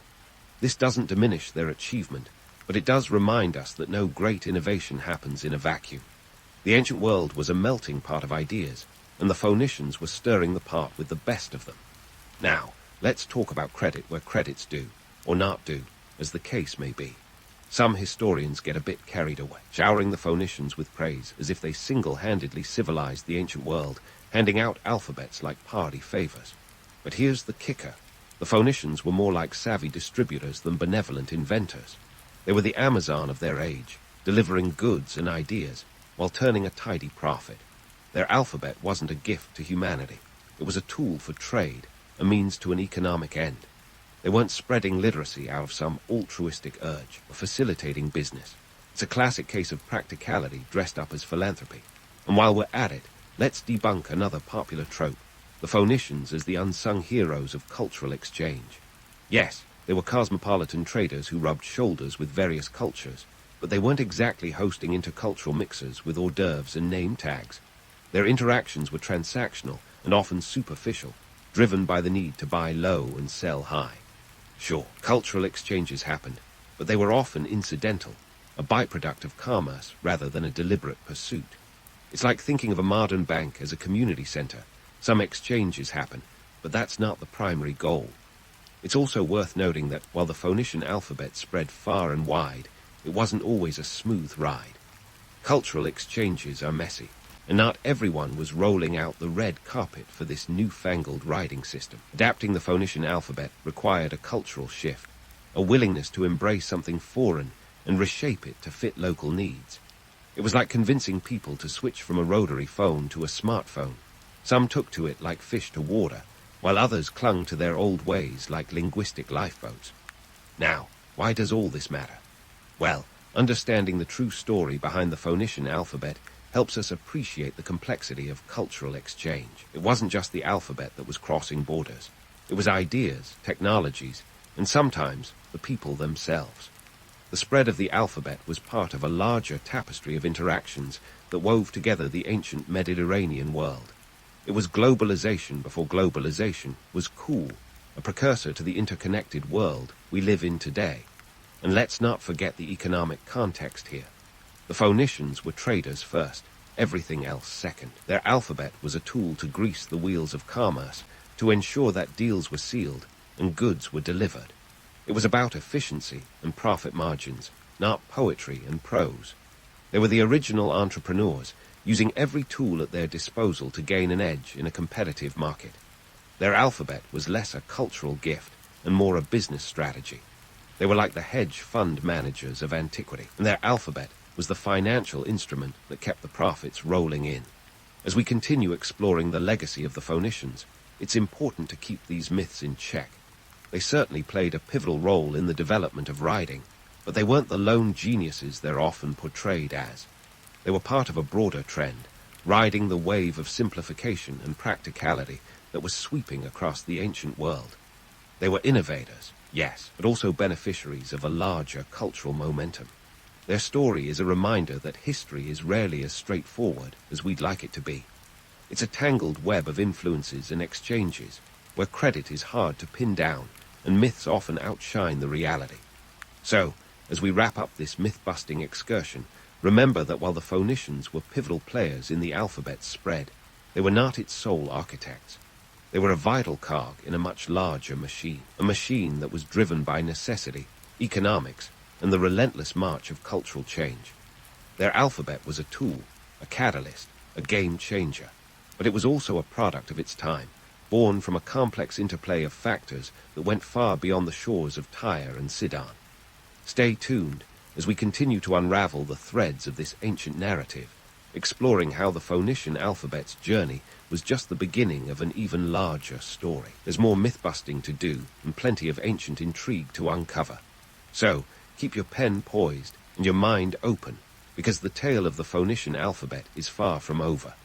Now, as we delve into the final chapter of our Phoenician Odyssey, let's take a moment to consider the ripple effects of those 22 little letters. Fast forward a few millennia, and here we are, tapping away on keyboards, swiping on screens, and sending messages faster than a Phoenician trader could say buy blows. But have we really evolved past the Phoenician simplicity, or are we just dressing up the same old alphabet in digital finery? Let's start with the humble emoji.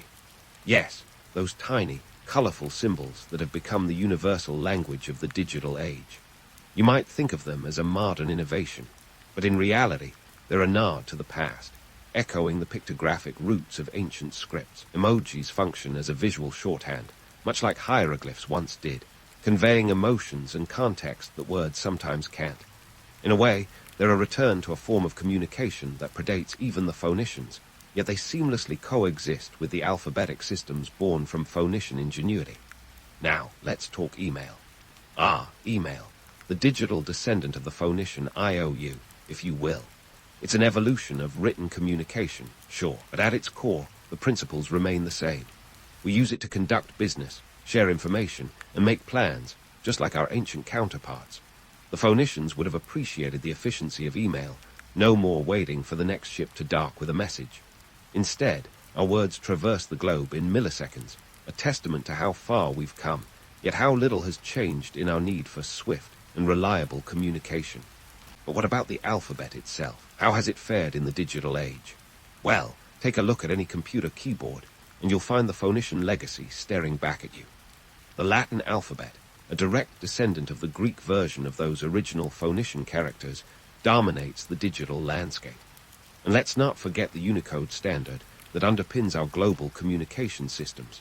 It's a modern Tower of Babel, ensuring that no matter where you are, letters and symbols can be understood. This is a digital patchwork quilt, woven from threads that stretch back to those ancient traders. In our quest for communication efficiency, we've embraced abbreviations, acronyms, and even the occasional slang emoji. We're constantly simplifying and adapting, much like the Phoenicians did when they crafted their alphabet. This isn't just a nod to the past, it's a continuation of the same trend. The rise of shorthand in digital texts, lol, BRB, raffle, isn't so different from the Phoenician decision to skip the vowels. It's all about speed and clarity, and let's face it, saving a few bytes of data never hurt anyone. Yet, amidst the digital whirlwind, there's a certain irony. As we've embraced this technological alphabetic evolution, we've also rekindled an appreciation for the visual storytelling that predated the Phoenicians. Memes and GIFs, with their potent blend of image and text, are a modern twist on the ancient art of conveying complex ideas through simple visuals. It's as if we've come full circle, blending the visual with the textual in a way that would baffle, but perhaps delight those ancient scribes. However, it's not all roses and emojis. There's a darker side to this digital communication explosion. The anonymity and speed of modern communication have given rise to misinformation, cyberbullying, and a deluge of digital noise. It's a far cry from the orderly records of Phoenician traders, where clarity and trust were paramount. The challenge today is not just mastering the alphabet, but navigating the vast ocean of information it enables, a task that would likely overwhelm even the most seasoned Phoenician mariner. As we ponder the legacy of the Phoenician alphabet, it's clear that its simplicity and efficiency laid the groundwork for our modern communication tools. But in our quest for ever faster, ever simpler ways to convey information, we must also grapple with the complexities and responsibilities that accompany these tools. The Phoenicians gave us the means to communicate across cultures and distances, but it's up to us to ensure that the messages we send are as meaningful and impactful as those ancient traders intended. So, Are our modern tools an evolution of the Phoenician alphabet, or are they a digital return to its simplicity?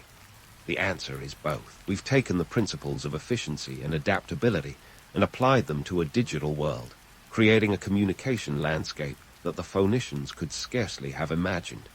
Yet, at the heart of it all, we're still driven by the same desires: to connect, to trade, to share ideas. The tools have changed, but the motivations remain remarkably constant. In the end, the Phoenician alphabet's true legacy is its adaptability. From the scrolls of Byblos to the emails of Silicon Valley, it has weathered the test of time, proving that simplicity and utility are timeless virtues. And as we continue to innovate and communicate in ever new ways, we carry with us the spirit of those ancient traders who saw in their modest alphabet the potential to change the world. So next time you send a text, type an email, or choose the perfect emoji, remember the Phoenicians and their alphabetic gift to humanity, a gift that keeps on giving, one character at a time. In the bustling markets of 8th century Damascus, there was a whisper, a rumor rippling through the stalls like a brisk wind. The Abbasids were plotting something big, and it wasn't just a new falafel recipe. By 750 AD, the Abbasids had orchestrated a coup that would topple the reigning Umayyad Caliphate with the kind of political finesse that would make Machiavelli nod approvingly. This wasn't your average hostile takeover. It was a calculated Game of Thrones where every move was a power play and every family member had a role. Think Succession, but with fewer board meetings and more desert skirmishes. First, let's talk about why the Abbasids decided to crash the Umayyad party. Economic motivations were front and center, as always. The Umayyads had a bit of a reputation problem, specifically being seen as a bit too cozy with the upper crust. They were like that friend who always orders the lobster and insists on splitting the bill equally. The Abbasids, on the other hand, positioned themselves as champions of equality, appealing to the discontented non-Arab Muslims, known as Mawalis, who were tired of being treated like outsiders at a family reunion. This was a shrewd move, considering the Mawalis made up a significant chunk of the population. Now, let's sprinkle in some family drama. Abbasids claimed direct descent from Muhammad's uncle, Al-Abbas, hence the catchy family name. They leveraged this pedigree to rally support, promising a return to the good old days of inclusive leadership. The Umayyads, meanwhile, were busy with their own infighting and luxury indulgences, like a medieval version of Keeping Up with the Kardashians, distracted from the brewing storm on the horizon. Enter Baghdad, the city that would become the glittering jewel of the Abbasid Caliphate. Founded in 762 AD by Caliph Al-Mansur, Baghdad was no mere relocation. It was a statement. Situated along the Tigris River, it was strategically chosen not just for its beauty, but for its potential to be the center of trade and culture. Al-Mansur didn't just build a city, he crafted an empire's nerve center. The city was designed in a circular format, a shape that was both symbolic and practical, ensuring efficient administration and defense. With a population that would soon swell to over 1 million, Baghdad was a burgeoning metropolis long before skyscrapers were even a twinkle in an architect's eye. The construction of Baghdad was a colossal undertaking. According to some sources, it cost the Abbasids a cool 8 million dirhams, a small price for what would become the beating heart of an empire. The city was a melting pot of cultures, attracting scholars, merchants, and artists from across the known world. It was where the intellectual and economic life of the Islamic Golden Age began to flourish, setting the stage for innovations in science, medicine, and philosophy that would echo through history. But let's not get too starry-eyed. The rise of the Abbasid Caliphate wasn't all poetry and prosperity. It was also the story of ruthless ambition and calculated betrayal. The Abbasids didn't just overthrow the Umayyads, they systematically hunted them down. The infamous Dinner of Blood is a grim testament to this. In 750 AD, the Abbasids invited the remaining Umayyad princes to a feast under the pretense of reconciliation. Instead of dessert, the guests received their death warrants. It was a brutal but effective way to eliminate potential rivals, ensuring the Abbasids' grip on power. For all the romantic tales of the Abbasids ushering in a golden age, their rise to power was steeped in blood and political savvy. It was a time when alliances were as fragile as a peace treaty on parchment, and betrayal was as common as a dust storm in the desert. Yet, in this ruthless environment, the Abbasids managed to lay the groundwork for an era of unprecedented intellectual and cultural achievement. Their story is a potent mix of idealism and realpolitik, where the lofty vision of a united Islamic community was built on the very human foundations of ambition and rivalry. As we peel back the layers of the Abbasid Caliphate's origins, it's essential to remember that every golden age has its shadows. The grandeur of Baghdad and the flourishing of arts and sciences were made possible through complex, often harsh realities. The Abbasids were not just benevolent scholars, but also shrewd leaders who knew how to wield power effectively. They were visionaries, yes, but also pragmatists who understood that to build an empire, one sometimes had to break a few eggs, or, in their case, a few dynasties. In the end, the rise of the Abbasid Caliphate was a testament to the complex dance of history, where every step forward was met with a challenge, and every victory was tempered by sacrifice. It's a story of how a group of determined leaders reshaped the Islamic world, setting the stage for a cultural renaissance that would light up the medieval world and beyond. But that's just the beginning, folks. Stay tuned as we delve deeper into the Abbasid saga, where the intrigue only thickens and the stakes get even higher. But hold on, folks, the fun's just getting started. The Abbasids didn't just want to rule, they wanted to rewrite the script of civilization, and they had the perfect stage to do it, Baghdad. Picture a city bustling with traders haggling over spices, scholars debating philosophy, and poets spinning tales that would rival the best of Netflix dramas. It was here that the Abbasids threw open the doors to a new era where science and culture would shine like a desert sunrise. The Abbasids knew that knowledge was power, literal power. Enter the House of Wisdom, or as I like to call it, the OG think tank of the medieval world. Founded in the late 8th century by Caliph Harun al-Rashid and hitting its stride under his son Caliph al-Mamun, this wasn't just a library. It was the Google of its day, minus the algorithms and privacy concerns. Imagine a place where scholars from all corners of the Abbasid Empire, Persians, Indians, Arabs, Greeks, gathered not just to read dusty scrolls, but to challenge, debate, redefine what was known about the world. Now, let's talk numbers.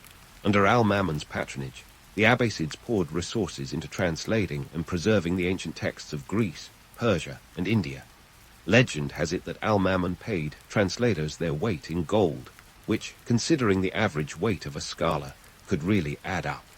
But this wasn't just about collecting pretty old books. It was about synthesizing and expanding upon the knowledge of past civilizations. They tackled everything from mathematics to astronomy, medicine to philosophy. The House of Wisdom became a beacon of intellectual light in an era often wrongly dubbed the Dark Ages in the West. Let's debunk a myth while we're at it. The idea that the Islamic Golden Age was some idyllic utopia of peace-loving scholars is a bit like believing that every cat meme is a work of art. Sure, there was groundbreaking work being done, but it wasn't without its fair share of academic rivalries and political maneuvering. Al-Mamun himself, despite being a patron of the arts, was a politically astute ruler who understood that intellectual advancements were a way to bolster the empire's prestige, and very likely his own ego. One of the shining stars of this era was the Persian polymath Al-Khwarizmi, whose work on algebra, yes, the very subject that haunts students to this day, laid the foundation for modern mathematics. His book, the compendious book on calculation by completion and balancing, wasn't just a catchy title, it was revolutionary. Al-Khwarizmi introduced the systematic solution of linear and quadratic equations, giving us the word algebra from the Arabic al-jaba, meaning reunion of broken parts. It's the kind of math that makes your head spin, and yet it was an intellectual leap that would eventually help launch everything from engineering feats to computer algorithms. And let's not forget about the medical field, where the Abbasids were also breaking ground, or rather bodies. The polymath al-Razi, or Rhazes if you want to get all Latin about it, was another superstar of the era. His comprehensive medical texts, particularly the Kitab al-Hawi, the comprehensive book, were must-reads in both the Islamic and European worlds for centuries. Al-Razi was no armchair physician either. He ran hospitals in Baghdad, which were far more advanced than those in Europe at the time. His contributions to medicine were so significant that some of his texts were used in European universities up until the 17th century. Now, while we're on a roll with myth-busting, it's crucial to note that the Abbasid Caliphate wasn't just a haven for scholars and scientists. The House of Wisdom was also a political tool, a way for the Abbasids to consolidate power and demonstrate their superiority over rival factions. It was a shrewd move in the Game of Thrones that was medieval geopolitics. After all, when your empire stretches across continents, from Spain to the borders of China, a little intellectual PR goes a long way. But not everything was smooth sailing in this sea of knowledge. The Abbasids had to navigate the turbulent waters of religious orthodoxy, where not everyone was thrilled with the idea of translating pagan Greek texts. The Mu'tazilates, a rationalist school of Islamic theology that flourished under Al-Mamun, advocated for the use of reason in theological debates, a stance that wasn't exactly popular with the more conservative factions. This tension between reason and faith is a tale as old as time, and in the Abbasid era, it was a delicate balance that could tip the scales of power. The Abbasids, for all their intellectual pursuits, were still rulers with an empire to maintain, and like any good rulers, they knew that sometimes you had to keep your friends close and your critics closer.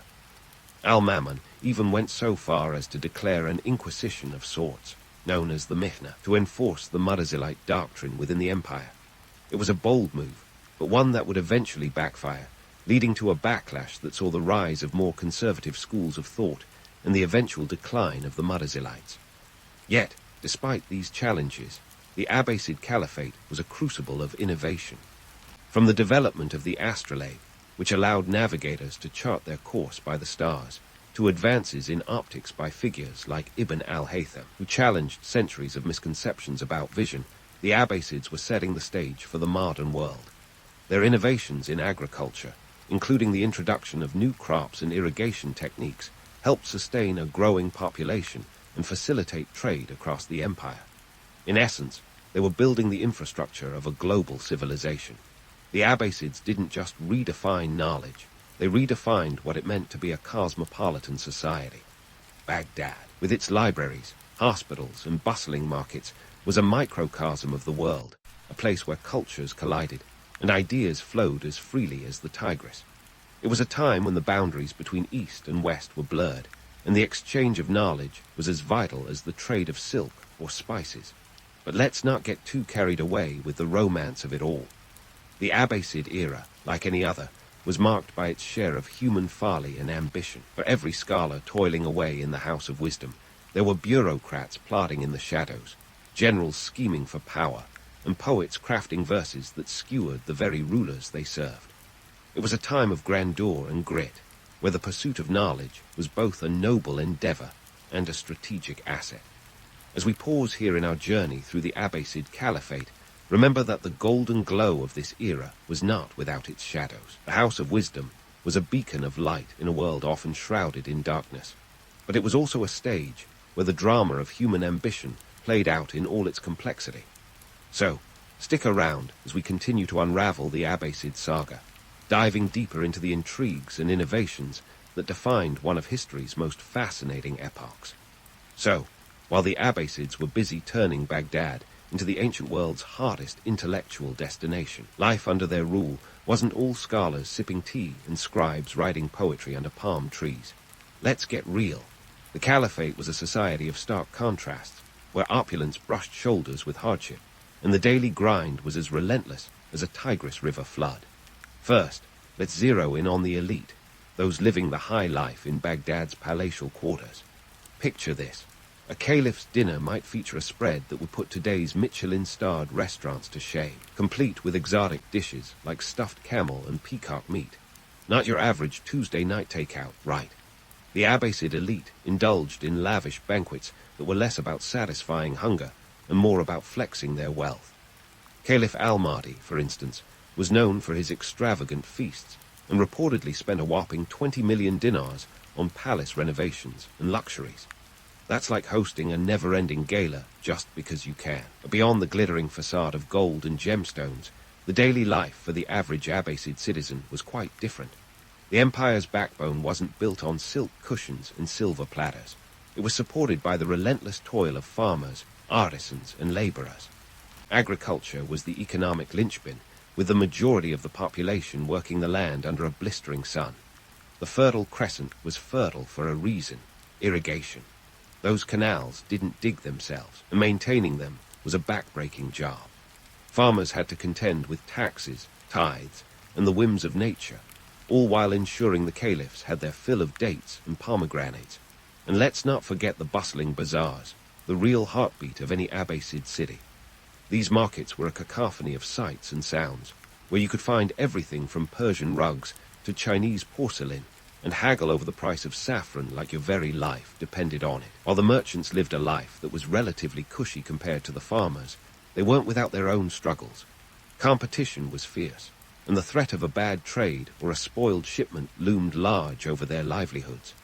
Now, as much as we'd like to imagine a utopian society where everyone sang Cumbaya while counting their coins, the reality was far more nuanced and gritty. The Abbasids, like any self-respecting rulers, had to deal with their own set of class struggles and political intrigues. The tensions between the various social classes were as palpable as the spices in the souks. The Mawalis, those non-Arab Muslims who had rallied behind the Abbasid cause, found themselves still fighting for true equality. Despite the Abbasids' early promises of inclusion, old habits die hard, and the upper echelons of society remained largely Arab-dominated. As for political machinations, the Abbasid court was a hotbed of intrigue that would make a soap opera look tame. The caliphs had to navigate a web of alliances and rivalries, keeping one eye on their court and the other on the horizon for any signs of rebellion. The Barmakids, a powerful Persian family, once held great influence as viziers under Caliph Harun al-Rashid. But in a dramatic turn of events worthy of a Shakespearean tragedy, they fell from grace in 803 AD, their wealth confiscated and their power snuffed out. The reasons for their downfall remain murky, but it likely involved a deadly cocktail of jealousy, power plays, and perhaps a dash of paranoia. The myth of an idyllic Abbasid society is tempting, but it glosses over the harsh truths of empire building, the relentless push for expansion, the suppression of dissent, and the heavy taxation needed to fund military campaigns and public works. The Abbasids, while progressive in many ways, were still an empire with all the baggage that comes with it. They didn't just rely on the pen and the quill. The sword was never far from reach. Yet, in this world of contrasts and contradictions, the Abbasids managed to foster a society where art and science flourished alongside the complexities of human ambition. It's a testament to the resilience of the human spirit, where even amid struggle and strife, creativity and innovation found a way to thrive. So, as we continue our journey through the Abbasid Caliphate, remember that behind every golden facade is a story of grit and determination, where the quest for knowledge was as relentless as the deserts they called home. But the story doesn't end here, folks. There's more to unravel in the Abbasid saga, where the threads of intellect and intrigue are woven into the rich tapestry of history. So, if you're intrigued by the promise of more drama, more brilliance, and more of the human condition laid bare, stick around. The Caliphate story is far from over, and the best, or perhaps the most tumultuous, is yet to come. But the story doesn't end here, folks. There's more to unravel in the Abbasid saga, where the threads of intellect and intrigue are woven into the rich tapestry of history. So, if you're intrigued by the promise of more drama, more brilliance, and more of the human condition laid bare, stick around. Caliphate's story is far from over, and the best, or perhaps the most tumultuous, is yet to come. Now, as we peer into the cracks of the Abbasid Empire, get ready for a tale that would make any empire builder clutch their abacus in horror. Picture this: an empire that once stretched its mighty arms from the Atlantic Ocean to the Indus River, now struggling with the kind of economic strain that would send any financial advisor on an extended vacation. Let's start with the military. The Abbasids, like any self-respecting empire, had an army that needed more than just a pat on the back to keep going. We're talking salaries, provisions, weapons, the whole 9 yards.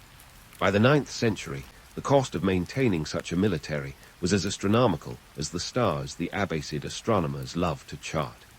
Military campaigns were no picnic either.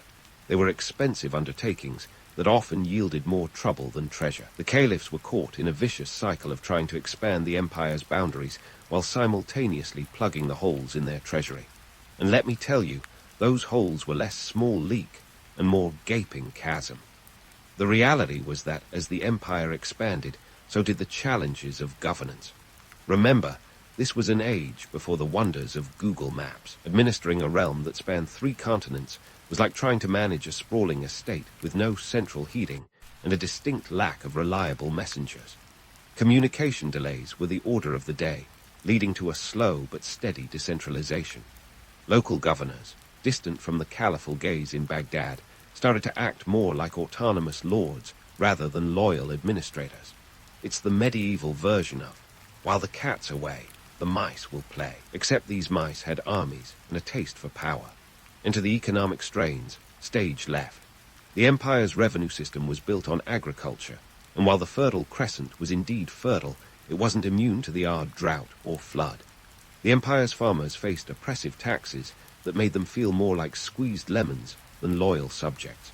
Tax revolts began to bubble up, adding yet another headache to the Abbasids' growing migraine. And speaking of revolts, let's talk rebellions. The Abbasid Caliphate had its fair share of uprisings, each more colorful than the last. Take the Zanj Rebellion, for instance. From 869 to 883 AD, the empire was rocked by a massive uprising of enslaved African laborers in southern Iraq. These weren't just disgruntled workers demanding a raise. They were an organized force that captured cities and threatened the very stability of the empire. It took a staggering 14 years for the Abbasids to suppress this rebellion, a testament to both the rebels' determination and the empire's waning grip. Then there were the religious and sectarian rebellions. The Abbasids, despite their initial claims of inclusivity, couldn't keep everyone happy. The Shia community, which had supported the Abbasid rise to power, found themselves sidelined once the caliphs settled into their thrones. This led to sporadic uprisings that further strained the caliphate's resources and patience. And let's not forget the Kharijites, a radical sect that believed anyone pious enough could lead the Muslim community. Their revolts were a constant thorn in the Abbasid side, a reminder that religious fervor could be as destabilizing as any foreign army. Amidst all this chaos, the Abbasids faced another insidious threat: the rise of regional powers within their own borders. The Emirate of Cordoba in Spain, originally part of the Umayyad Caliphate, declared independence in 756 AD and quickly became a beacon of culture and learning, rivaling even Baghdad. Meanwhile, in North Africa, the Fatimids emerged as a sheer powerhouse, challenging Abbasid authority and carving out their own empire. These regional entities not only drained resources, but also symbolized the fragmentation of Abbasid control. As if their plate wasn't full enough, the Abbasids also had to contend with the nomadic threats on their borders. The Turks, once employed as mercenaries, began to exert more influence within the empire. By the mid-9th century, Turkish military leaders were effectively calling the shots in Baghdad, with caliphs reduced to mere figureheads. It's like hiring a bodyguard only to find out they've taken over your entire estate. And let's not forget the external pressures. The Byzantine Empire, that age-old rival, was always eager to exploit any sign of weakness. The Abbasids and Byzantines engaged in a series of skirmishes that drained resources and morale on both sides. It was a classic case of two heavyweight champions slugging it out in the ring, each hoping the other would throw in the towel first. In this swirling maelstrom of economic woes, military overreach, and political fragmentation, the Abbasid Caliphate found itself on increasingly shaky ground. The golden glow of Baghdad, once a beacon of unity and strength, began to flicker as the empire's foundations crumbled beneath the weight of its own ambitions. This wasn't a dramatic collapse. It was death by 1,000 paper cuts, each small on its own but collectively catastrophic. Yet, despite these challenges, the Abbasids soldiered on, a testament to their resilience and the enduring allure of their cultural achievements. For every rebellion quashed, there was a new poem penned, and for every lost province, a new mathematical theorem discovered.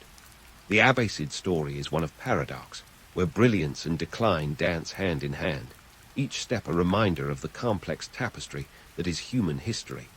So, as we pause here, remember that the story of the Abbasid Caliphate is far from over. We've only scratched the surface of this intricate saga, where the cracks in the empire reveal not just weakness, but also the relentless drive of a civilization determined to leave its mark on the world. Stay tuned as we delve deeper into the labyrinth of intrigue, ambition, and innovation that defined one of history's most enigmatic empires. As we delve into the legacy of the Abbasid Caliphate, let's sift through the sands of time to separate historical fact from the glittering myths that have gilded this era. The Abbasids, it turns out, were a bit like that legendary band whose greatest hits keep playing long after the members have split. Some members go solo, others retire to a quiet life of gardening, and a few just fade into obscurity. So, what was their greatest hit, you ask? First off, let's talk about the cultural renaissance that the Abbasids sparked, a legacy that still echoes in our modern world. The House of Wisdom in Baghdad wasn't just a library. It was the intellectual equivalent of a cosmic black hole, sucking in knowledge from every corner of the known world and spitting out new ideas that would illuminate the ages. We owe the Abbasids a nod every time we solve a quadratic equation, thanks to Al-Khwarizmi or marvel at the stars, courtesy of astronomers like Al-Battani. They were the rock stars of medieval science, and their influence set the stage for the Renaissance that would later sweep across Europe. But let's not get too cozy with this narrative of enlightenment. The Abbasid legacy isn't just a feel-good story of intellectual triumph. It was also built on a foundation of blood and power plays. Remember the Dinner of Blood. The Abbasids didn't just inherit their empire, they seized it, often ruthlessly eliminating rivals to ensure their dominance. Their story is a stark reminder that history's golden ages often glitter with the sheen of ambition rather than pure idealism. Economically, the Abbasids were the OG globalization gurus. Their empire, sprawling from the Atlantic to the Indus, was a vast marketplace where goods, ideas, and cultures intermingled. This vast trade network didn't just enrich the Caliphate, it wove a complex tapestry that connected disparate worlds. The Silk Road, that ancient highway of commerce, thrived under Abbasid patronage, with goods flowing from China to the Mediterranean. The Abbasids understood that trade was not just about goods, but about influence, a lesson that echoes in today's globalized economy. Yet behind this facade of prosperity, the Abbasid economic system was a precarious balancing act. The burden of maintaining such a vast empire strained resources, with revenues often falling short of expenditures. The caliphs in their palaces were a bit like modern-day tech moguls, rich in assets but constantly scrambling for liquid cash. The reliance on agriculture, vulnerable to the whims of nature, meant that a bad harvest could send ripples through the Caliphate's economy, like a stone tossed into a millpond. Politically, the Abbasids left a legacy of both unity and fragmentation. Initially, they succeeded in creating a more inclusive caliphate, broadening the base of power beyond the Arab elite. But as the centuries wore on, the very diversity that was their strength became a source of division. By the time the Mongols sauntered into Baghdad in 1258, the Abbasid central authority was a shadow of its former self. The caliphs had become figureheads, their power eroded by the rise of regional dynasties and the military influence of the Turks. The Mongol sack of Baghdad was less a cataclysm and more a coup de grace for an empire already on life support. Now let's debunk the notion that the Abbasid Caliphate was a utopia of harmony and progress. The truth is, for every scholar penning treatises, there was a soldier marching to quell a rebellion, a tax collector squeezing the peasantry, or a vizier plotting his next move in the court's complex chess game. The Abbasids were masters of realpolitik, deftly navigating the treacherous waters of medieval geopolitics with a keen eye on both survival and legacy.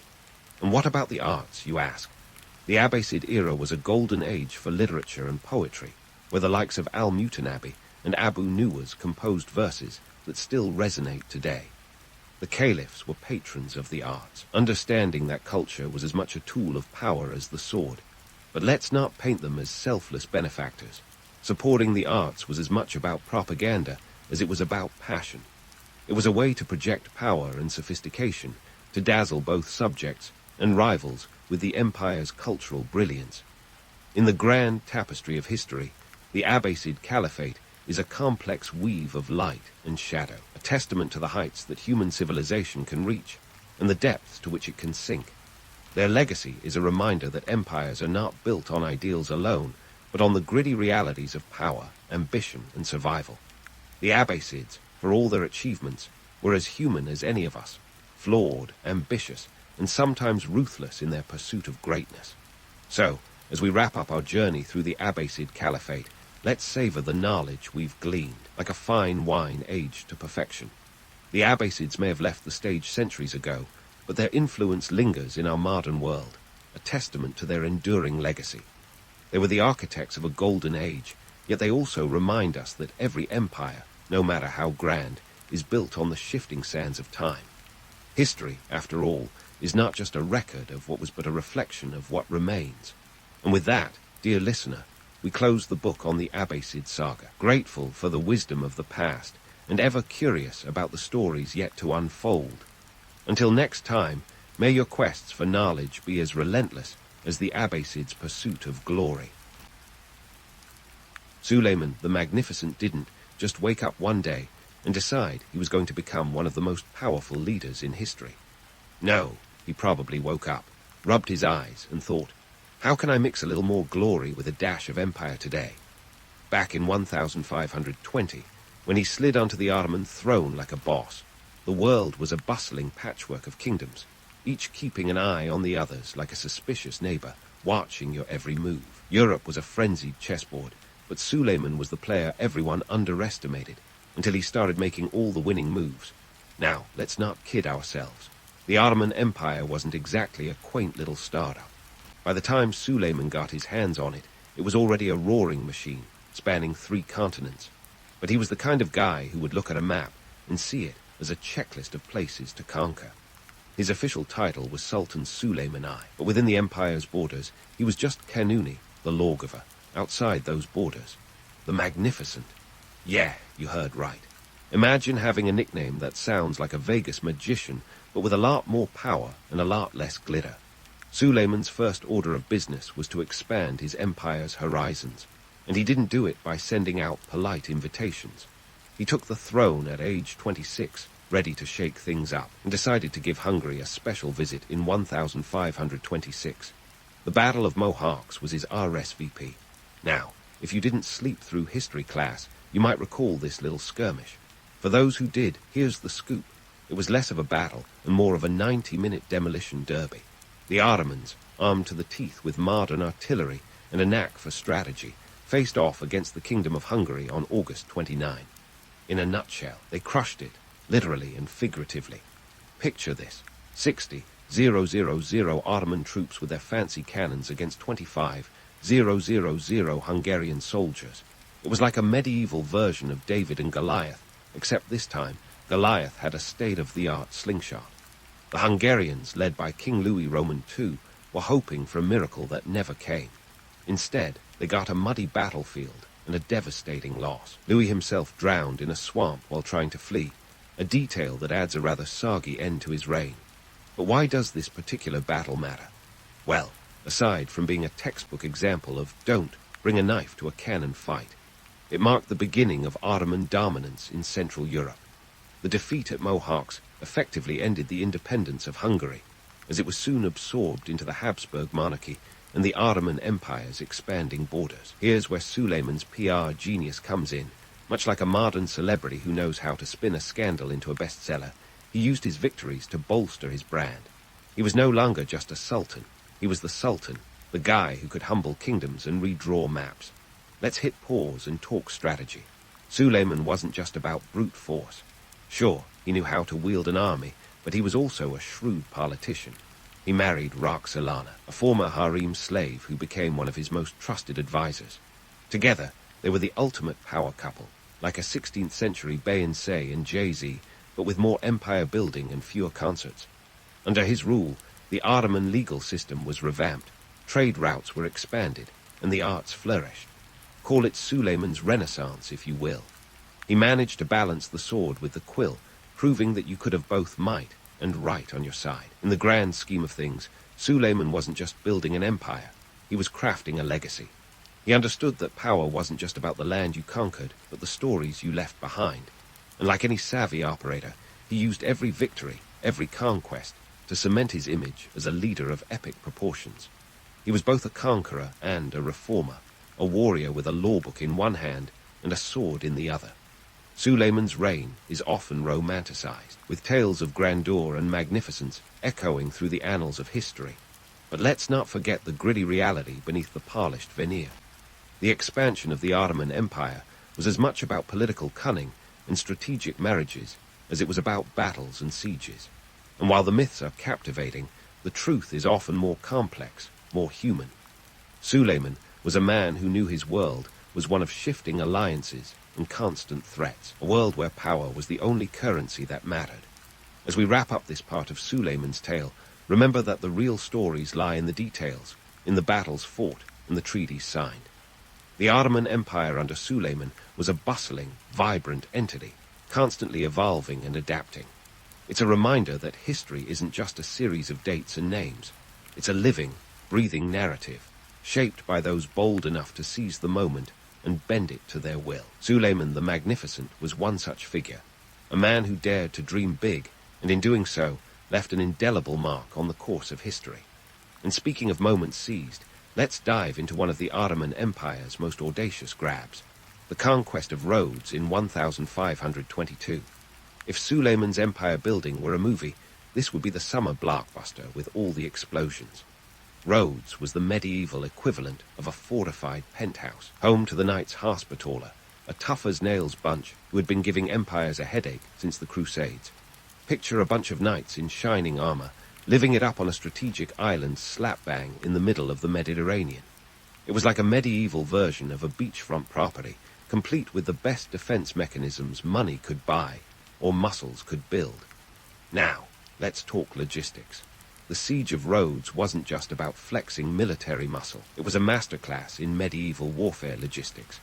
By the time Suleiman set his sights on this rocky paradise, he had assembled a formidable force, 200 ships, 100,000 troops, and a resolve harder than the knight's armor. It was the kind of operation that would make a modern-day logistics manager break into a cold sweat. Keeping that many troops fed, armed, and ready to rumble was a colossal task. Those were the days before you could call up Amazon for a quick delivery of siege equipment. The siege itself.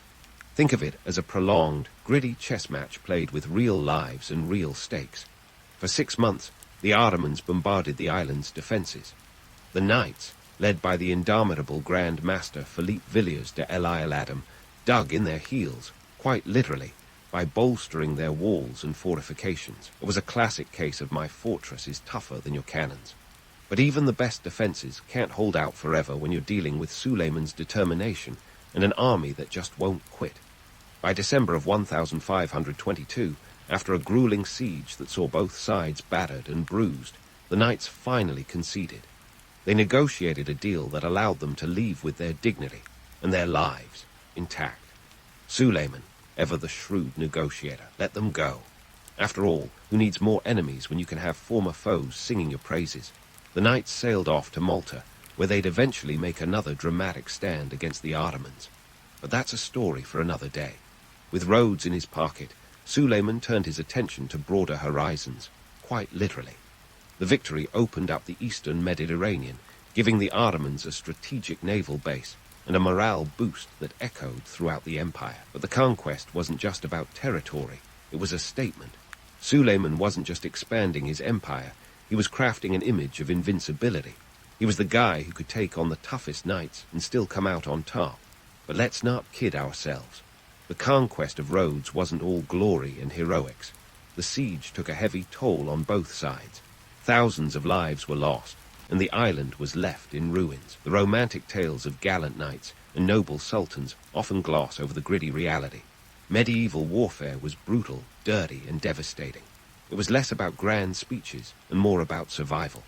The glory of conquest often left a trail of destruction in its wake. From the sun-drenched shores of Rhodes, Suleiman's ambitions turned northward, setting his sights on a prize that had eluded many before him, Vienna. Oh yes, the Habsburg stronghold, the glittering prize of Central Europe. The idea was simple. Take Vienna, and you'd have a key to controlling the heart of Europe. The reality, not so simple. In 1529, Suleiman gathered an army of around 120,000 and marched towards Vienna. If you think road trips with your family are exhausting, imagine leading a massive army across hundreds of miles, through hostile terrain, with nothing but horses, carts, and the occasional disgruntled soldier to keep you company.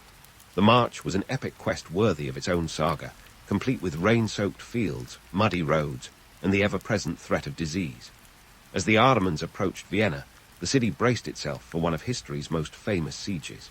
The defenders, led by Count Nicholas Salm, dug in and prepared to face the storm. The walls of Vienna, though old, were sturdy, and the defenders were determined not to let their city fall. It was David versus Goliath, but this time David had a few tricks up his sleeve. The siege of Vienna was a tense standoff. For nearly 3 weeks, the Ottomans bombarded the city, but the defenders held firm, repelling assaults and patching up breaches faster than you could say reinforcements. The weather, that unpredictable mistress, turned against Suleiman. Heavy rains turned the battlefield into a quagmire, hampering the Ottomans' efforts and dampening their spirits. It was like Mother Nature herself had taken a side, and she wasn't a fan of the Ottomans this time around. Eventually, Suleiman realized that Vienna wasn't going to fall into his lap like a ripe fruit. The weather, the stubborn defenders, and the logistical nightmare of maintaining a siege so far from home base all conspired against him. So, he did what any savvy leader would do.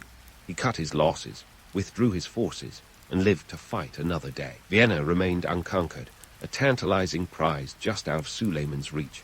But here's the kicker. While the siege of Vienna is often painted as a failure for Suleiman, it wasn't a total loss. It showcased the might of the Ottoman Empire and struck fear into the hearts of European rulers. It was a reminder that the Ottomans were a force to be reckoned with, even if they didn't always get their way. And for the people of Vienna, well, they got to keep their city, and a story to tell for generations. Suleiman's campaigns in the Middle East were no less ambitious. Between 1532 and 1538, he expanded Ottoman influence further into North Africa. This was the age of empires, after all, and control of trade routes and resources was the name of the game. The Ottomans took Algiers in 1529, laying the groundwork for further expansion. By 1534, they had seized Tunis, further extending their reach along the African coast. It wasn't just about land. It was about power, prestige, and the lucrative trade that flowed through these regions. But acquiring these territories wasn't like picking up a new hobby on a lazy Sunday. The politics of North Africa were as complex as a soap opera plotline, alliances shifting faster than you could say sultanate. The Ottomans had to navigate a minefield of local politics, tribal dynamics, and European interference. It was less Game of Thrones and more Survivor, Desert Edition. Yet, through shrewd diplomacy and strategic marriages, Suleiman managed to weave a tapestry of alliances that bolstered Ottoman control.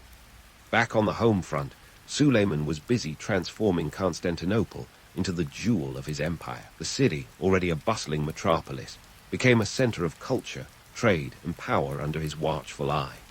The Sultan was a patron of the arts, commissioning beautiful mosques, palaces, and public buildings that still stand today as testaments to his vision.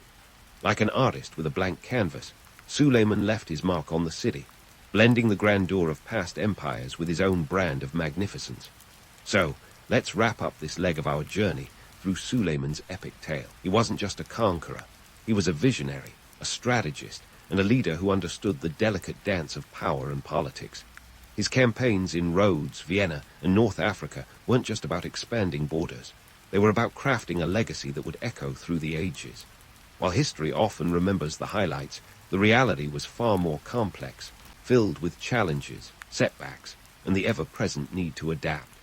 As we pause in our narrative, remember that the story of Suleiman, the Magnificent, is far from over.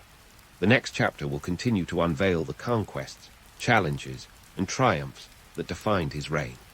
Until then, keep pondering the relentless march of history and the figures bold enough to shape its course. And speaking of relentless marches through history, let's sail into the choppy waters of Suleiman's naval ambitions.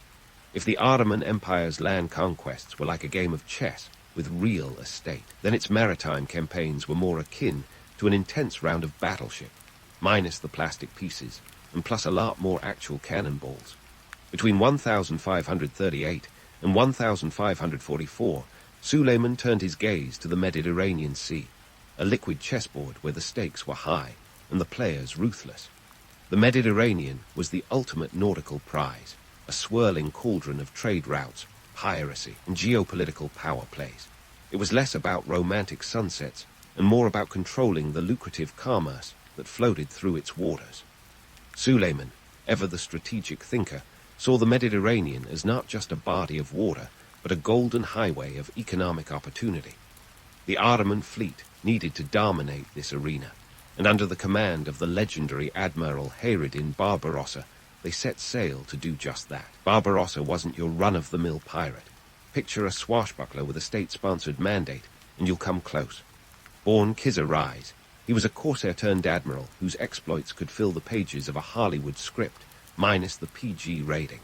This guy was the real deal, a fearsome naval commander with a fiery beard that would put any hipster to shame. Under Suleiman, Barbarossa became the Bailobi of the Western Mediterranean, a title that sounds fancy because it was. With a fleet of over 100 galleys at his command, he was the Ottomans' answer to the European powers' maritime ambitions. In 1538, the stage was set for one of the most significant naval confrontations of the era, the Battle of Preveza. Picture a high-stakes poker game at sea, with Barbarossa facing off against a formidable alliance led by Andrea Doria, the Genos admiral serving the Holy Roman Empire, Spain, and Venice. This was no friendly regatta. It was a clash of titans with the balance of Mediterranean power hanging in the salty sea air. The European alliance, with over 300 ships, dwarfed Barbarossa's fleet. But here's the twist. Quantity doesn't always trump quality. Barbarossa, with his intimate knowledge of the local winds, tides, and naval tactics, outmaneuvered the larger coalition fleet. On September 28, 1538, the waters off Preveza became the stage for a tactical masterclass. Barbarossa's galleys, nimble and well-coordinated, danced circles around the cumbersome European ships. The result, a stunning and decisive Ottoman victory that secured their dominance in the eastern Mediterranean. This wasn't just another notch on the mast for Suleiman. It was a strategic triumph that secured vital sea lanes and struck fear into the hearts of European powers. Preveza ensured Ottoman control over the Mediterranean for decades to come, a salty slap in the face to European maritime ambitions. But let's not romanticize this too much. While the victory was glorious, the realities of naval warfare were anything but. The decks ran red with blood, and the spoils of war stank of sweat and gunpowder, while Barbarossa was busy painting the Mediterranean red, in more ways than one. Suleiman was calculating the economic windfall. Controlling the sea lanes meant controlling trade, and trade meant money, lots of it. Spices, silks, and other exotic goods flowed through Ottoman ports, filling the empire's coffers and financing further military campaigns. This wasn't just about naval bravado. It was about cold, hard cash and the power that came with it. Now, let's talk about the romanticized image of pirates and privateers. The notion of swashbuckling heroes with hearts of gold, swinging from ropes and rescuing damsels, is a storybook fantasy. In reality, piracy was a dirty, dangerous business, more about survival than swashbuckling. Barbarossa himself was a privateer, a pirate with a license, if you will, who operated under the Sultan's auspices. His loyalty was to the empire, not some nebulous code of honor. This was a time when the lines between pirate, privateer, and naval officer were as blurred as the horizon at sea. Suleiman understood this murky world and used it to his advantage. By legitimizing the actions of corsairs like Barbarossa, he could harness their expertise and ruthlessness for the empire's benefit. It was less about gallant adventures and more about pragmatic alliances. The Mediterranean was a chessboard, and pirates were just another piece to be played. But the Mediterranean campaigns weren't all smooth sailing. For every victorious sea battle, there were challenges and setbacks. European powers, smarting from their defeats, doubled down on their efforts to curb Ottoman influence. Alliances shifted, treaties were signed and broken, and the endless dance of diplomacy continued. This wasn't a clear-cut saga of good versus evil, but a complex tapestry of shifting loyalties and strategic gambits. The economic motivations behind these naval battles were as much about securing trade routes as they were about projecting power. Control the seas, and you control the flow of goods and wealth. The Ottomans understood this well, leveraging their naval might to bolster their empire's financial and political standing. But the Mediterranean was a harsh mistress, and maintaining dominance required constant vigilance and adaptation. As we sail towards the end of this chapter in Suleiman's story, remember that the Mediterranean campaigns were about more than just naval prowess. They were a testament to the empire's strategic vision and its ability to adapt to the ever-changing tides of history. The Ottomans, under Suleiman's watchful eye, not only expanded their territory, but also secured their place as a dominant power in the region. The story of Suleiman's naval ambitions is a reminder that history is often more complex than the legends suggest. The romantic image of pirates and naval heroes is just one piece of the puzzle. Behind the myths lies a gritty reality of economic interests, political maneuvering, and the harsh realities of life at sea. As we pause in our narrative, remember that the Mediterranean campaigns were just one chapter in the epic tale of Suleiman the Magnificent, a chapter filled with ambition, rivalry, and the relentless pursuit of power. Stay tuned for the next part, as we continue to unravel the legacy of an empire built on both land and sea. As the sails of Suleiman's Mediterranean ambitions unfurled, back on solid ground, a different kind of power play was taking shape, one that involved ink and parchment rather than cannonballs and sea spray. Yes, folks, we're diving into the bureaucratic belly of the Ottoman beast, where Suleiman, the ultimate empire CEO, was busy implementing administrative reforms that would make a Fortune 500 company shudder. And take notes. Let's set the stage. The Ottoman Empire wasn't just a sprawling medley of lands and peoples. It was a bureaucratic leviathan, a juggernaut of paperwork and politics. Picture a massive corporate office where the water cooler gossip involves sultans and viziers instead of mid-level managers. Suleiman, ever the savvy administrator, knew that to keep his empire humming like a well-oiled machine, reforms were necessary, not just for efficiency, but for survival in a cutthroat geopolitical landscape. First off, let's talk about the heart of Ottoman administration, the Devshirme system. It was a recruitment strategy that could double as a human resources nightmare today. Young Christian boys from the Balkans were conscripted, converted to Islam, and trained for duty as janissaries or bureaucrats. Imagine being headhunted at a tender age, but instead of a cushy office job, you're groomed to either wield a sword or wield influence. These boys, stripped of their past, became fiercely loyal to the Sultan, a strategic move that ensured a steady flow of talent untainted by feudal loyalties. Suleiman, recognizing the value of a well-organized hierarchy, streamlined the bureaucracy by shuffling power dynamics like a grandmaster at a chessboard. He restructured the Divan, the Imperial Council, ensuring it was no longer just a gentleman's club for the elite, but a meritocracy where competence trumped birthright. Promotions were based on ability, a novel concept in a world where nepotism was often the order of the day. It's as if he took a leaf out of a modern business manual, emphasizing performance reviews long before they became the bane of every office worker's existence. Now, let's address one of the myths that history loves to romanticize, the notion of the Sultan as an omnipotent ruler. In reality, Suleiman's power was held in a precarious balance, much like a CEO dealing with a board of directors that could turn mutinous at the drop of a fez. The empire was a patchwork quilt of diverse cultures, languages, and religions, a melting pot that could easily boil over if not managed with a deft hand. Suleiman's genius lay in his ability to maintain this balance, granting autonomy to local leaders while ensuring they knew exactly where their bread was buttered. But here's the kicker. Suleiman's reign wasn't without its bureaucratic headaches. The empire's vastness meant communication was slower than a snail on a caffeine detox. Orders took weeks, sometimes months, to reach the farthest provinces, by which time local governors had often taken matters into their own hands. Think of it as the medieval version of the email got lost in the spam folder excuse, only with more potential for rebellion. The economic dimension of Suleiman's reforms was equally critical. The Ottoman treasury, a veritable Scrooge McDuck's vault of coin and bullion, was fueled by a sophisticated taxation system that could rival any modern-day IRS. Revenues came from a myriad of sources: land taxes, tithes, and tariffs on the bustling trade routes that threaded through the empire. Suleiman's reforms included standardizing these taxes, ensuring that the empire's coffers were consistently replenished, a necessary measure for funding those lavish campaigns and architectural masterpieces. Now, about those architectural feats, Suleiman wasn't just about balance sheets and battle plans. He was also a patron of the arts, commissioning the construction of grand mosques and public works that still stand today as testament to his vision. The Suleimani Mosque, an architectural marvel that crowned Istanbul's skyline, was more than just a place of worship.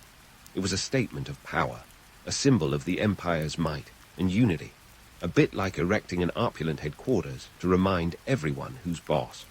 While the empire's outer shell was formidable, its internal dynamics were a carefully orchestrated symphony of power plays and politics. Suleiman's court was a labyrinth of intrigue, where alliances shifted as often as the wind. Court politics were a game of survival, where the stakes were life and legacy. The Sultan's favor was the ultimate currency, and courtiers maneuvered like Wall Street brokers on a caffeine high, always seeking to outwit and outflank their rivals. But let's not sugarcoat it. Suleiman's reign was not an idyllic era of harmony and prosperity. The empire's rapid expansion brought with it the inevitable growing pains. The demand for resources put a strain on the economy, and maintaining control over such a vast territory was a logistical nightmare. Corruption was an ever-present specter, gnawing at the foundations of the administration like termites in a wooden palace. Suleiman's efforts to curb it were akin to a modern CEO launching an anti-corruption campaign, necessary, but not always effective. The balance of power within the Ottoman Empire was as delicate as a house of cards. Suleiman's relationship with his viziers and advisors was a blend of trust and tension, much like that between a CEO and a board of directors. One false move, one misstep, and the whole structure could come crashing down. It was a game of chess played with real lives and real consequences, where loyalty was as fleeting as the morning mist over the Bosphorus. As we sail through the choppy waters of Suleiman's administrative reforms, it's clear that he was more than just a conqueror. He was a visionary leader who understood the importance of governance and diplomacy. His ability to maintain the empire's internal stability while pursuing external expansion was a testament to his skill as a statesman. Yet, beneath the veneer of grandeur lay the harsh realities of empire building. The constant struggle to maintain order, the ever-present threat of dissent, and the relentless march of time that would eventually test the limits of even the most magnificent of empires. So, as we pause in our exploration of Suleiman's reign, remember that his legacy was not just etched in stone or written in the annals of history. It was a living, breathing entity, shaped by the challenges and triumphs of a remarkable leader. The next chapter in our journey will delve deeper into the complexities of the Ottoman Empire, exploring the interplay of power, politics, and the human condition. Stay tuned as we continue to unravel the tapestry of history, one thread at a time. Just as Suleiman's empire was an intricate dance of power plays and politics, his later years were a masterclass in the fine art of legacy crafting. Imagine being at the top of your game, but knowing the sands of time are slipping through your fingers faster than you can say, Sultanic dynasty. As he aged, Suleiman had to grapple with the dual pressures of maintaining an empire and ensuring his name was etched in the annals of history, not with a mere footnote, but as a headline act. Let's kick off with a myth-busting bonanza, Suleiman the Invincible. The very nickname suggests a man who never lost, never faltered, and never aged. But in the interest of keeping our historical feet on the ground, let's debunk that shimmering legend right off the bat. Was Suleiman a formidable ruler? Absolutely. But invincible? Not quite. His later years told a different story, a tale of mortality and the inevitable decline that even sultans can't escape. Consider the debacle of the siege of Shajdvar in 1566. Here was Suleiman, now in his 70s, still trying to prove he had the chops to lead his army to victory. The Ottomans faced off against the Habsburg defenders in this small but strategically significant fortress in Hungary. But let's not romanticize it as a noble last stand. It was a grim and grueling affair, with both sides suffering heavy losses. Despite the eventual Ottoman victory, Suleiman never got to savor the triumph.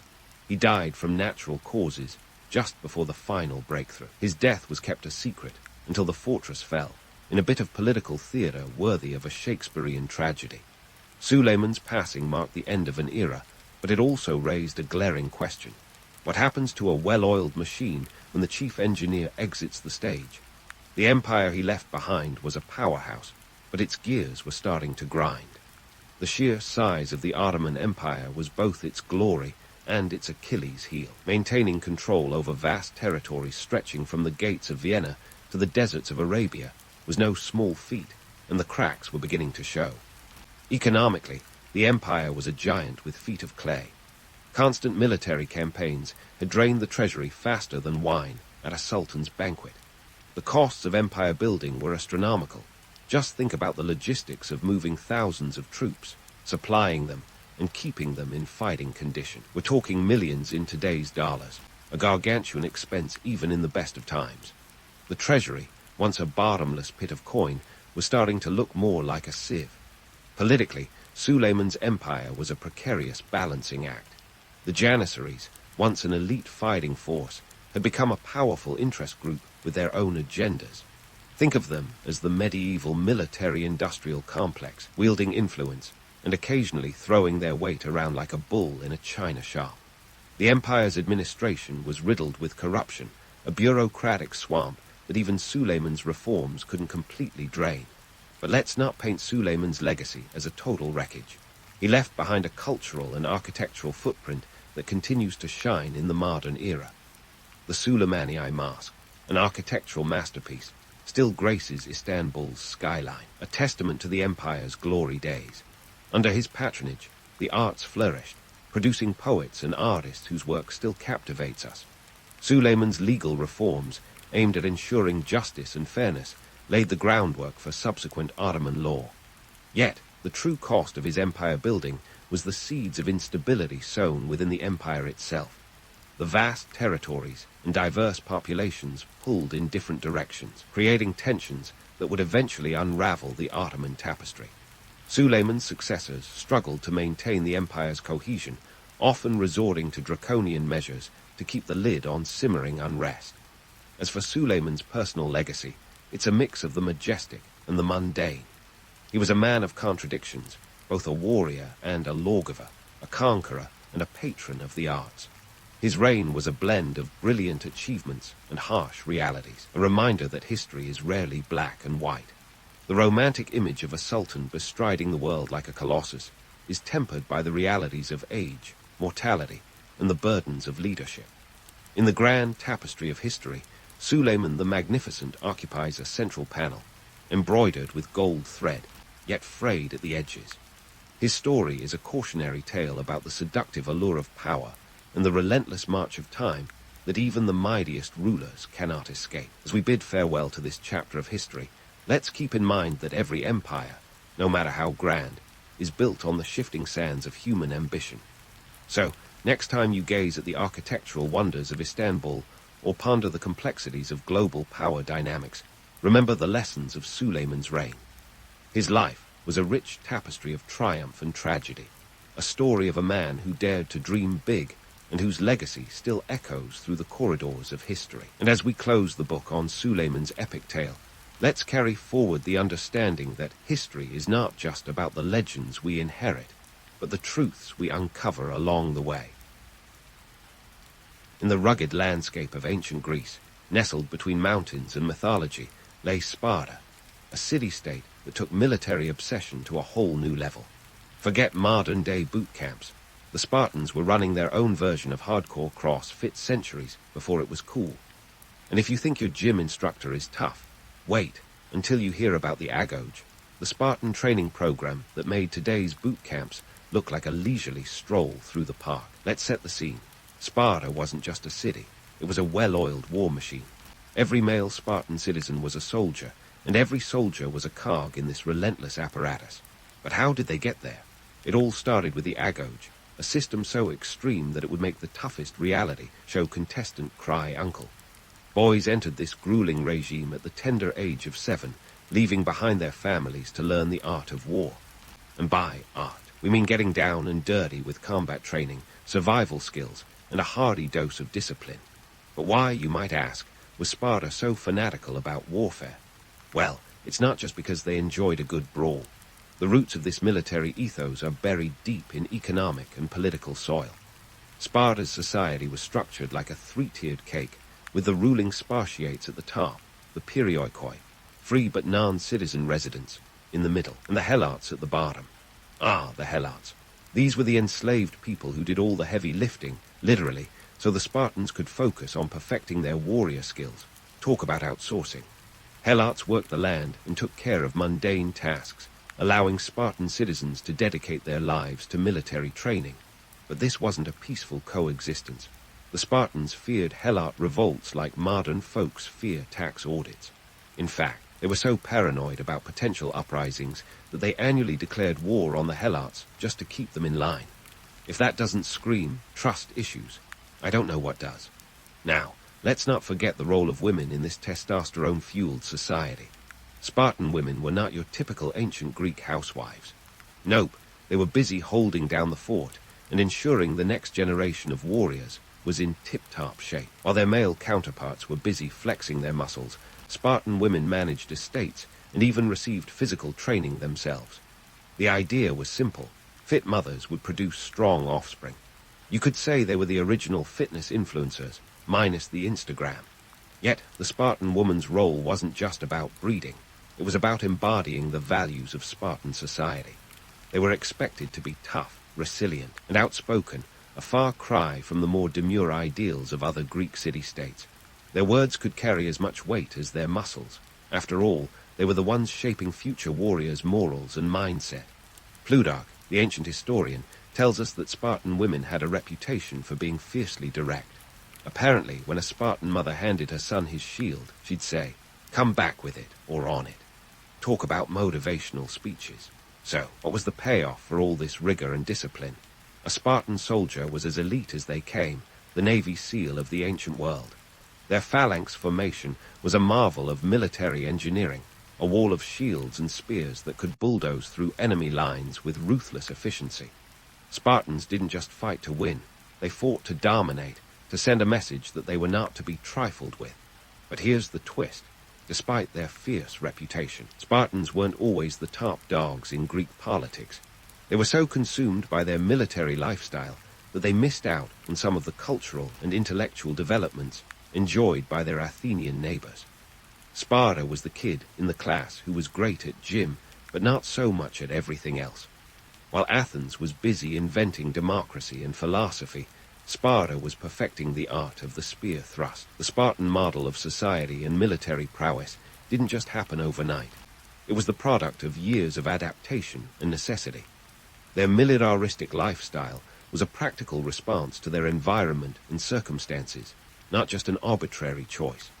They lived in a region that was great for defense, but lousy for agriculture, so they conquered their neighbors and turned them into helots to feed the Spartan machine. All this raises the question, did the end justify the means? Was the Spartan way of life a success story or a cautionary tale? Well, it depends on who you ask. The romantic image of the fearless Spartan warrior has endured through the ages, but the reality was far from glamorous. Behind every victory was a society held together by fear and subjugation, where personal freedoms were sacrificed at the altar of military might.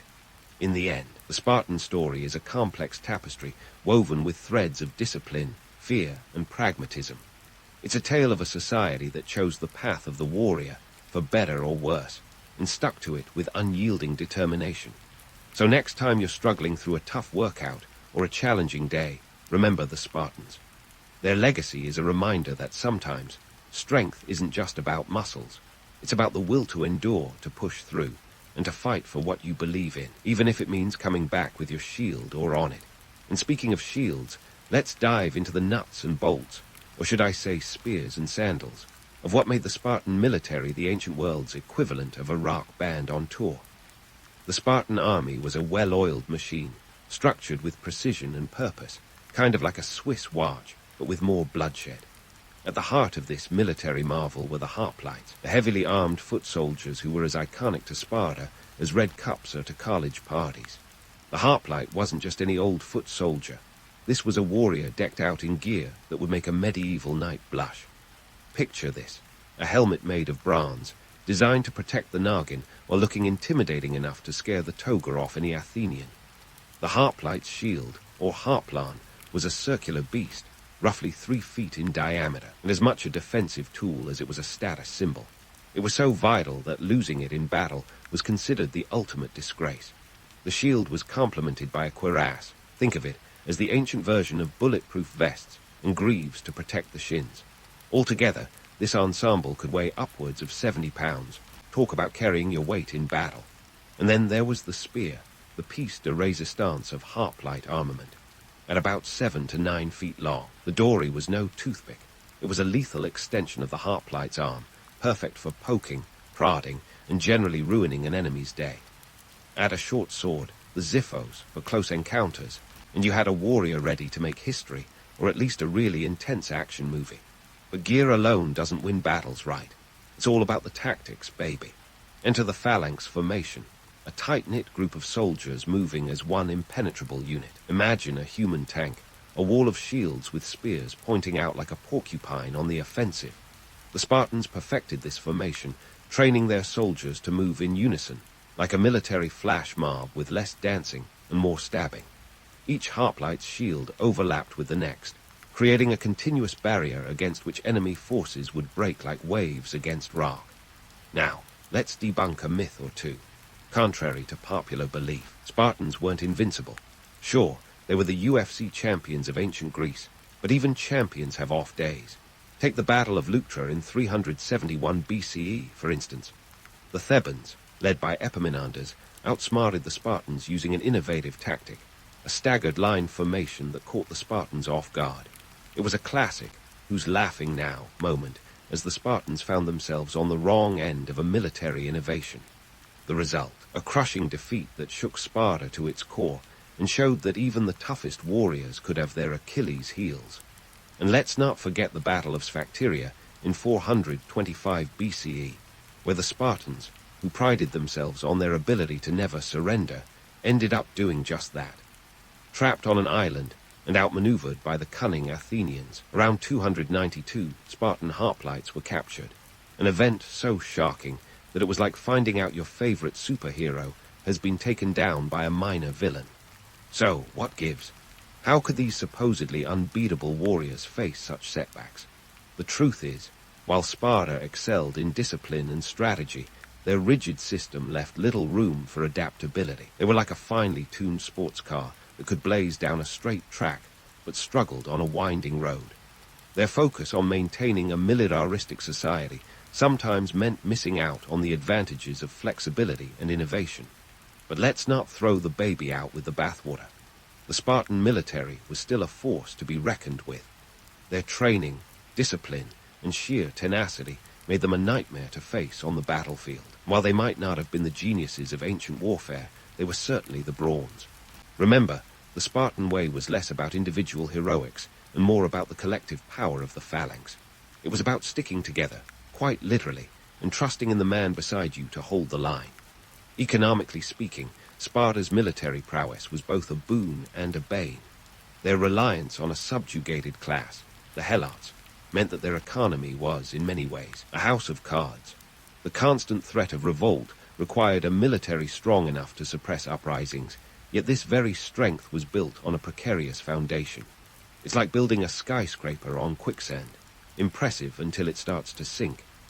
In the grand tapestry of history, the Spartans stand out as a reminder that even the most disciplined and fearsome fighters aren't invulnerable. Their defeats didn't erase their legacy, but highlighted the complexities of maintaining such a unique societal structure. The Spartan military was a double-edged sword, as much a symbol of power as it was a cautionary tale about the dangers of rigidity. So, as we continue to unravel the story of Sparta, remember, even legends have their flaws, and sometimes the greatest strength lies in knowing when to adapt, when to innovate, and when to admit that you can't win them all. As we turn the page from Spartan stumbles to Spartan surges, let's dive into the Greco-Persian Wars, a time when Sparta's military prowess wasn't just flexed. It was put on full display like an ancient version of the Olympics, minus the laurel crowns, but with more bloodshed. Now, you might think of Thermopylae and immediately picture a band of 300 Spartan warriors holding off the entire Persian Empire like some kind of ancient Alamo. And who can blame you? Thanks to pop culture, Thermopylae has been immortalized as the ultimate underdog story, with Spartan King Leonidas playing the role of the gritty, bearded hero.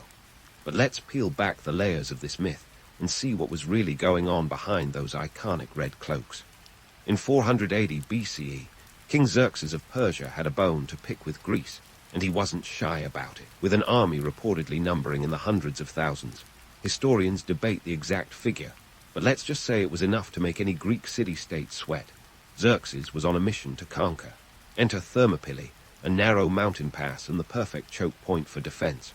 The Spartans, led by Leonidas, teamed up with several thousand Greek allies. Yes, it wasn't just the Spartans playing hero ball to hold the line.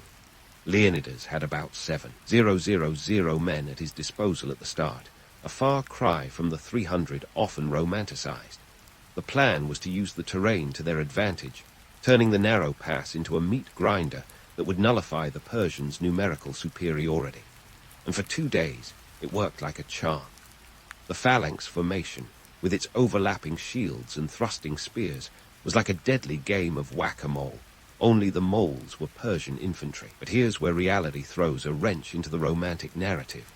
On the 3rd day, a Greek trader named Ephialtes showed the Persians a secret path around the pass, a tactical oops moment if there ever was one.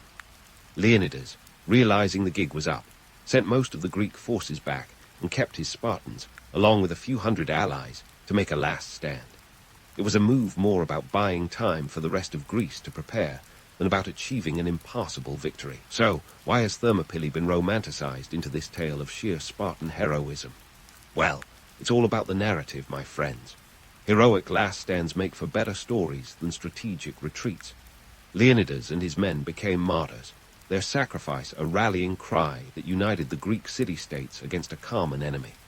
And let's face it, nothing says epic like a few hundred warriors facing down a seemingly invincible foe. But let's not get swept away by the Hollywood mist.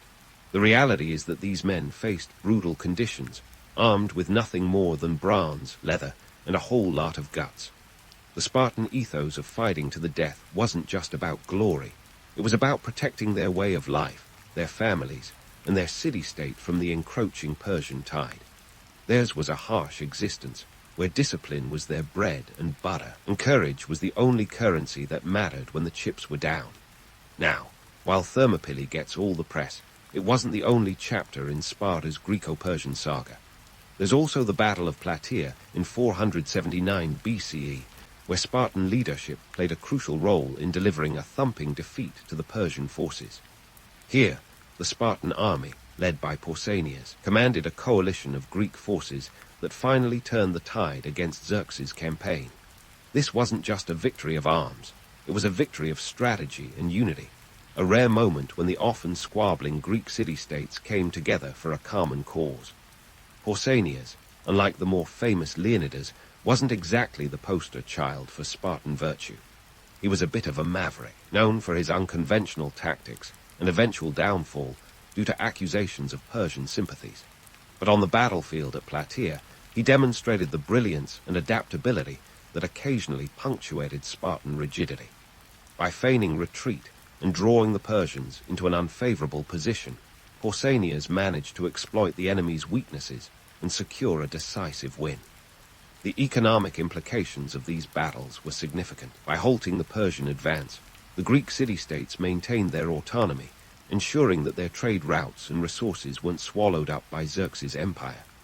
Sparta's military might wasn't just a defensive asset.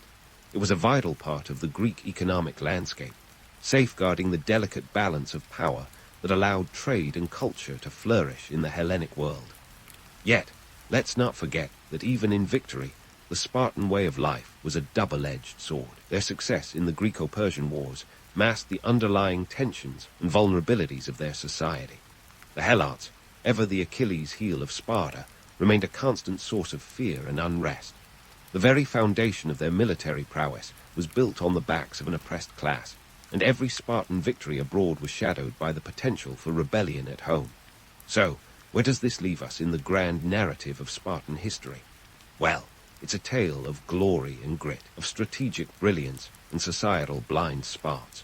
The Spartan military, at its zenith, was an awe-inspiring force, formidable, disciplined, and nearly unbeatable in the right conditions. Yet, beneath the surface of their legendary feats lay a society grappling with the harsh realities of maintaining such a militaristic system. As we continue to unravel the threads of Spartan history, remember that behind every myth is a grain of truth, and behind every truth is a story waiting to be told.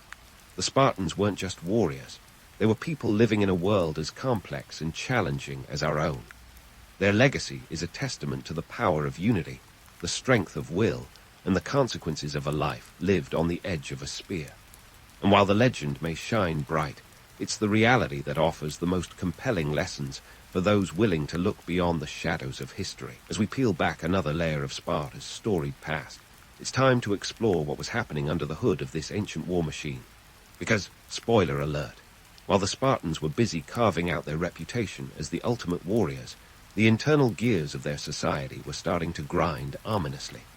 In the grand theater of ancient Greece, Sparta was beginning to face its own set of backstage dramas, economic inequality, a shrinking citizen pool, and the fallout from that notorious ancient soap opera, the Peloponnesian War. Let's talk economics first, because nothing says party time like a deep dive into ancient financial woes. By the 5th century BCE, Spartan society was the ancient equivalent of a precarious Jenga tower, with economic inequality as a missing block. The Spartan economy was as rigid as their military discipline, relying heavily on the Helot labor force to keep things ticking. These Helots weren't exactly lining up to support their overlords. They were more like a simmering volcano of discontent, always threatening to erupt. Imagine living in a house where the foundation is constantly shifting and you've got a taste of Spartan life. Now, let's add another layer of complexity: Sparta's citizen population, which was shrinking faster than a wool sweater in a hot wash. By the time we hit the late 5th century BCE, the number of full Spartan citizens, or spartiates, had dwindled to alarming levels. We're talking about a drop from around 8,000 at the start of the century to a mere 1,000 by its end. Why? Well, the Spartan lifestyle wasn't exactly conducive to population growth. Their focus on military might mean fewer babies and more battle casualties. Plus, being a Spartiate wasn't just about being born in Sparta. It required maintaining a certain level of wealth to contribute to the communal messes, those infamous public meals that defined Spartan citizenship. No cash, no citizenship. It was an exclusive club, but not in the fun, cocktail party kind of way. And then enter the Peloponnesian War, a grueling 27-year conflict that was less a battle of titans and more a long, drawn-out game of ancient chicken. This war pitted Sparta against Athens and their respective allies, and it had all the elements of a classic Greek tragedy, minus the deus ex machina. The war kicked off in 431 BCE, and it was Sparta's chance to flex its military muscles against its rival. But this wasn't your typical Spartan smackdown. It was a war of attrition, with neither side able to land a decisive blow. Sparta's famous land forces initially held the upper hand, but here's where the plot thickens. Athens had a not-so-secret weapon, their navy. While Sparta was unrivaled on land, they were like fish out of water at sea. The Athenian fleet was the best in the business, effectively blockading the Spartan coast and hitting them where it hurt, their supply lines. It was the ultimate game of cat and mouse, with Sparta struggling to adapt to the new maritime dimension of warfare. But don't count the Spartans out just yet. In a dramatic twist, they pulled off some diplomatic jiu-jitsu by allying with the Persians, of all people, to fund a fleet capable of challenging Athenian dominance at sea. Talk about keeping your enemies close and your frenemies closer. By 405 BCE, at the Battle of Mesopotamia, Sparta's newly minted navy scored a knockout punch, capturing 170 Athenian ships and effectively ending the war. Athens, stripped of its sea power, was forced to surrender in 404 BCE. Victory, however, came with more strings attached than a puppet show. The war left Sparta with a pitic victory, a win that cost more than it was worth. The economy was drained, and the already dwindling citizen population was further depleted. The Spartans, masters of the phalanx, were now struggling to maneuver through the political and economic quagmire they found themselves in. They had won the war, but lost the peace. The aftermath of the Peloponnesian War saw a shift in the balance of power that was as subtle as a cat in a room full of rocking chairs. Sparta's dominance was challenged by new players on the block, like Thebes and Macedonia, who were eager to carve out their own slices of Greek power pie. Thebes, in particular, proved to be a thorn in Sparta's side. At the Battle of Leuctra in 371 BCE, the Thebans, led by the innovative general Epaminondas, delivered a crushing blow to the Spartan army. It was a wake-up call louder than a Spartan war cry, revealing that the once invincible Spartan military could be outmaneuvered and outsmarted. But it wasn't just about military defeats. Internally, Sparta was grappling with seismic shifts that threatened to topple their rigid social structure. The economic disparity between the wealthy elite and the rest of the population was growing, turning the Spartan dream of equality into a distant memory. The citizens who remained were clinging to their status like a lifebuoy as the sea of economic reality threatened to sweep them away. And then there were the allies, or lack thereof. For a city-state that prided itself on being a military powerhouse, Sparta found itself increasingly isolated. Former friends were now keeping their distance, like guests at a party who'd realized the host had run out of snacks. The Spartan veneer of invincibility was starting to crack, and the rest of Greece was quick to notice. The role of non-Spartan allies and opponents in reshaping the Greek world cannot be overstated. As Sparta's influence waned, other city-states and rising powers like Macedonia were quick to step into the breach. They were rewriting the rules of the Greek game, and Sparta was left trying to catch up, like an aging rock band, struggling to stay relevant in a changing music scene. The once monolithic Spartan presence was now just one voice in a growing chorus of Greek power players. In the grand scheme of things, the story of Sparta is a cautionary tale of a society that couldn't adapt quickly enough to its changing world. The very rigidity that had once been its strength became its Achilles heel. But as always with history, it's not all doom and gloom. The Spartans left a legacy that transcends their time, a reminder of the complexities and contradictions that come with power, discipline, and the human condition. As we continue to unravel the tapestry of Spartan history, remember that this is not just a story of battles and warriors. It's a story of a society grappling with its identity, its place in the world, and the harsh realities of change. And while the Spartans may have faltered, their tale is far from over. Stay tuned as we dive deeper into the final acts of this epic saga, where the lessons of Sparta continue to echo through the ages. As the echoes of Sparta's once thunderous war cries began to fade, the reality of their decline became the elephant in the room, a very large, very armored elephant. With their military might dwindling, the Spartans found themselves in a world that was changing faster than they could adjust their phalanx formation. The very system that had once cemented their dominance was now an anchor, dragging them down as other city-states and empires sprinted ahead. The decline of Spartan military prowess wasn't an overnight catastrophe, but a slow, grinding erosion. Think of it as watching a sandcastle being washed away by the tides, grain by grain. By the time Alexander the Great swaggered onto the scene in the mid-4th century BCE, Sparta was more of a historical footnote than a leading player. Their military, once the gold standard of ancient warfare, found itself outclassed by the Macedonian phalanx, a more flexible, innovative adaptation of their own rigid tactics. Philip Roman II of Macedon, Alexander's dad, took one look at the Spartan phalanx and said, "I can work with this," before adding longer spears and more maneuverability. It was a classic case of innovation trumping tradition. But let's not just blame external forces. Internally, Sparta was a hot mess of economic inequality and social instability. The shrinking pool of Spartiates was less like a slow leak and more like a burst pipe. With fewer citizens to maintain the rigorous military lifestyle, the societal structure that had once been their backbone was now a liability. The Helots, ever the restless undercurrent, continued to pose a threat, and the perpetual fear of revolt was like a constant migraine for Spartan rulers. The Spartan economy, once propped up by the labor of the Helots, was now a house of cards teetering on the edge of collapse. With limited agricultural land and a strict focus on military prowess rather than economic innovation, Sparta was like a one-trick pony in a multi-event circus. And while their military had been the envy of the ancient world, it turns out you can't eat prestige. The economic constraints meant that even if Sparta had wanted to adapt, it was like trying to run a marathon wearing lead boots. So, what lessons can we glean from Sparta's rise and fall? For starters, rigidity is a double-edged sword. The very discipline that made Sparta a military powerhouse also made it inflexible. In a world that was changing rapidly, Sparta's refusal to adapt was its Achilles heel. They were so busy perfecting their war machine that they ignored the shifting political and economic landscapes around them. It's like being the best typewriter manufacturer in the digital age. Great, until someone invents the computer. The legacy of Sparta, however, didn't crumble with its walls. Like a well-told ghost story, the Spartan ethos has haunted military thinking for centuries.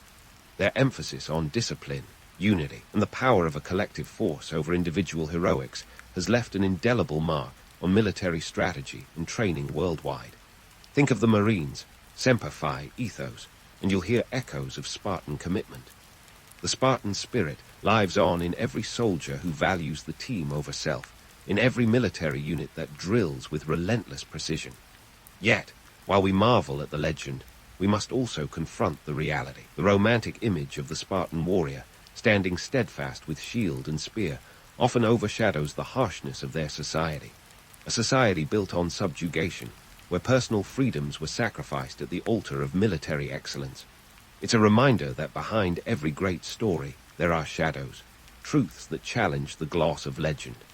In modern culture, the Spartans have become the poster children for grit and determination. Movies, books, and even video games have painted them as the ultimate warriors, often glossing over the complexities of their society. It's the classic Hollywood treatment, action-packed and awe-inspiring, but not always historically accurate. The reality of Spartan life, with its rigid social structure and constant fear of Helot uprisings, is often left on the cutting room floor. Yet, the myth of Sparta endures because it taps into something primal, a yearning for strength, for unity, for the idea that through sheer will and discipline we can overcome any obstacle. In a world that often feels chaotic and uncontrollable, the Spartan ideal offers a vision of order and power, even if it's more dream than reality. So, where does this leave us? As we close the book on Sparta's storied past, we're left with a tapestry that intertwines the romantic with the real. The Spartans remind us that, while glory can be fleeting, the lessons of history are enduring. They teach us that strength without flexibility is like a sword without a hilt, impressive, but ultimately unwieldy. They remind us that while the allure of the warrior is powerful, the true strength lies in adapting to change, in recognizing that sometimes the bravest act is not to fight, but to evolve. In the end, the story of Sparta is a human story, a tale of ambition, power, and the relentless march of time. It's a reminder that even the mightiest can fall, but their lessons, their legacy, can continue to shape the world long after the dust has settled. So, as you drift off into dreams of ancient battles and warrior kings, remember that the past is not just a series of events, but a mirror reflecting our own struggles, our own hopes, and our own humanity. The Spartans may be gone, but their story is far from over. It's a story that continues to inspire, to caution, and to challenge us to look beyond the myths and see the truths that lie beneath.